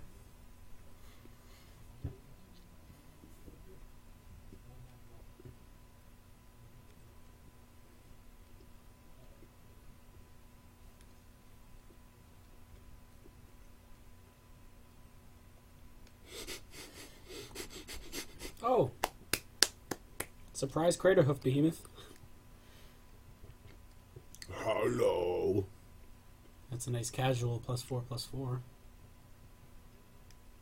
Boop in for just a little bit of damage. Solid 19.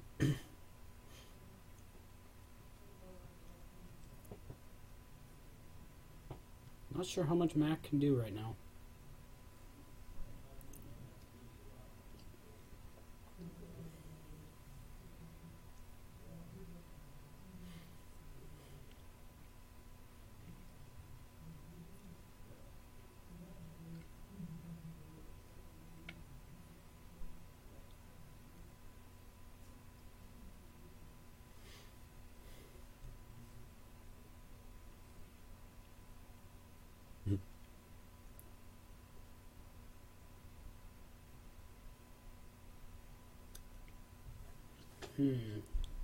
Mac possibly thinking about how badly he loses right now. So I'm fairly certain that's a lethal swing no matter what.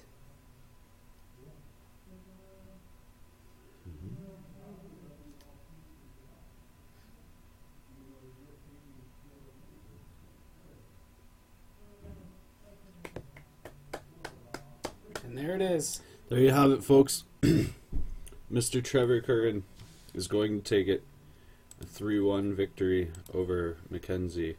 I feel like Born Confused should get a prize or something, but he did call it other way around. Whoops. There we go. That looks a little better. Trevor for the win. 3-1. And here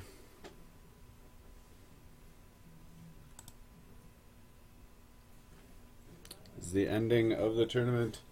Trevor Curran coming out on top with the Elf combo deck. Seems like a pretty good call. We probably got paired up pretty well. Thanks everybody for dropping by to visit us. This broadcast has been brought to you by Thunder Games and Gifts. Team Thunder, whose captain Trevor actually just took the tournament. So, Congrats to him. congratulations, Trevor. You have claimed the top prize. Stash is the winner. And I believe Mr. Zach Colosso will be back on Tuesday night for some modern streaming. The next Sunday League is going to be Legacy again, and it'll be starting this week. Thank you, Zach, for reminding us in the comment section. Why don't you just come over here and jump Make on it- here and make- say hi to your buddies. Make your cameo appearance. Ooh, get in here, buddy. And yes, as Zach has also mentioned in the comment section, Papa Piccolino's Thunder Bay is a sponsor as well of the stream. They're bringing us all the snacks and good stuff today. Woo! Oh, I can hear my voice. Zach is joining us today. He is the one that makes this all possible, everybody, volunteering all of his time, all of the time. Zach Lassa, everybody. The one and only. Thanks for having us here today, sir. Mm-hmm. So yeah, thanks guys for commentating so I could go play Magic and have fun. You guys did an awesome job. Thank you to all the viewers. Please follow us and we'll be back. I'm going to take the next Legacy League off actually, so we'll have more Legacy on Sunday for you guys at 1 o'clock. So you guys will get to watch that, and we'll have that every Sunday. We also have Modern League on Tuesday nights, 6:30. Stop by and check that out. And if you're in the Thunder Bay area, Northern Ontario or Minnesota, Winnipeg, whatever, we have a PPTQ on February 27th. Come on in. It's standard, starting at 10 a.m. Eastern Standard Time. Come on in and check that out. So yeah, awesome. All right. Thanks, Zach, for all those updates. You're welcome. We'll see you guys around. Good night and Godspeed. Or confused on the 3-1.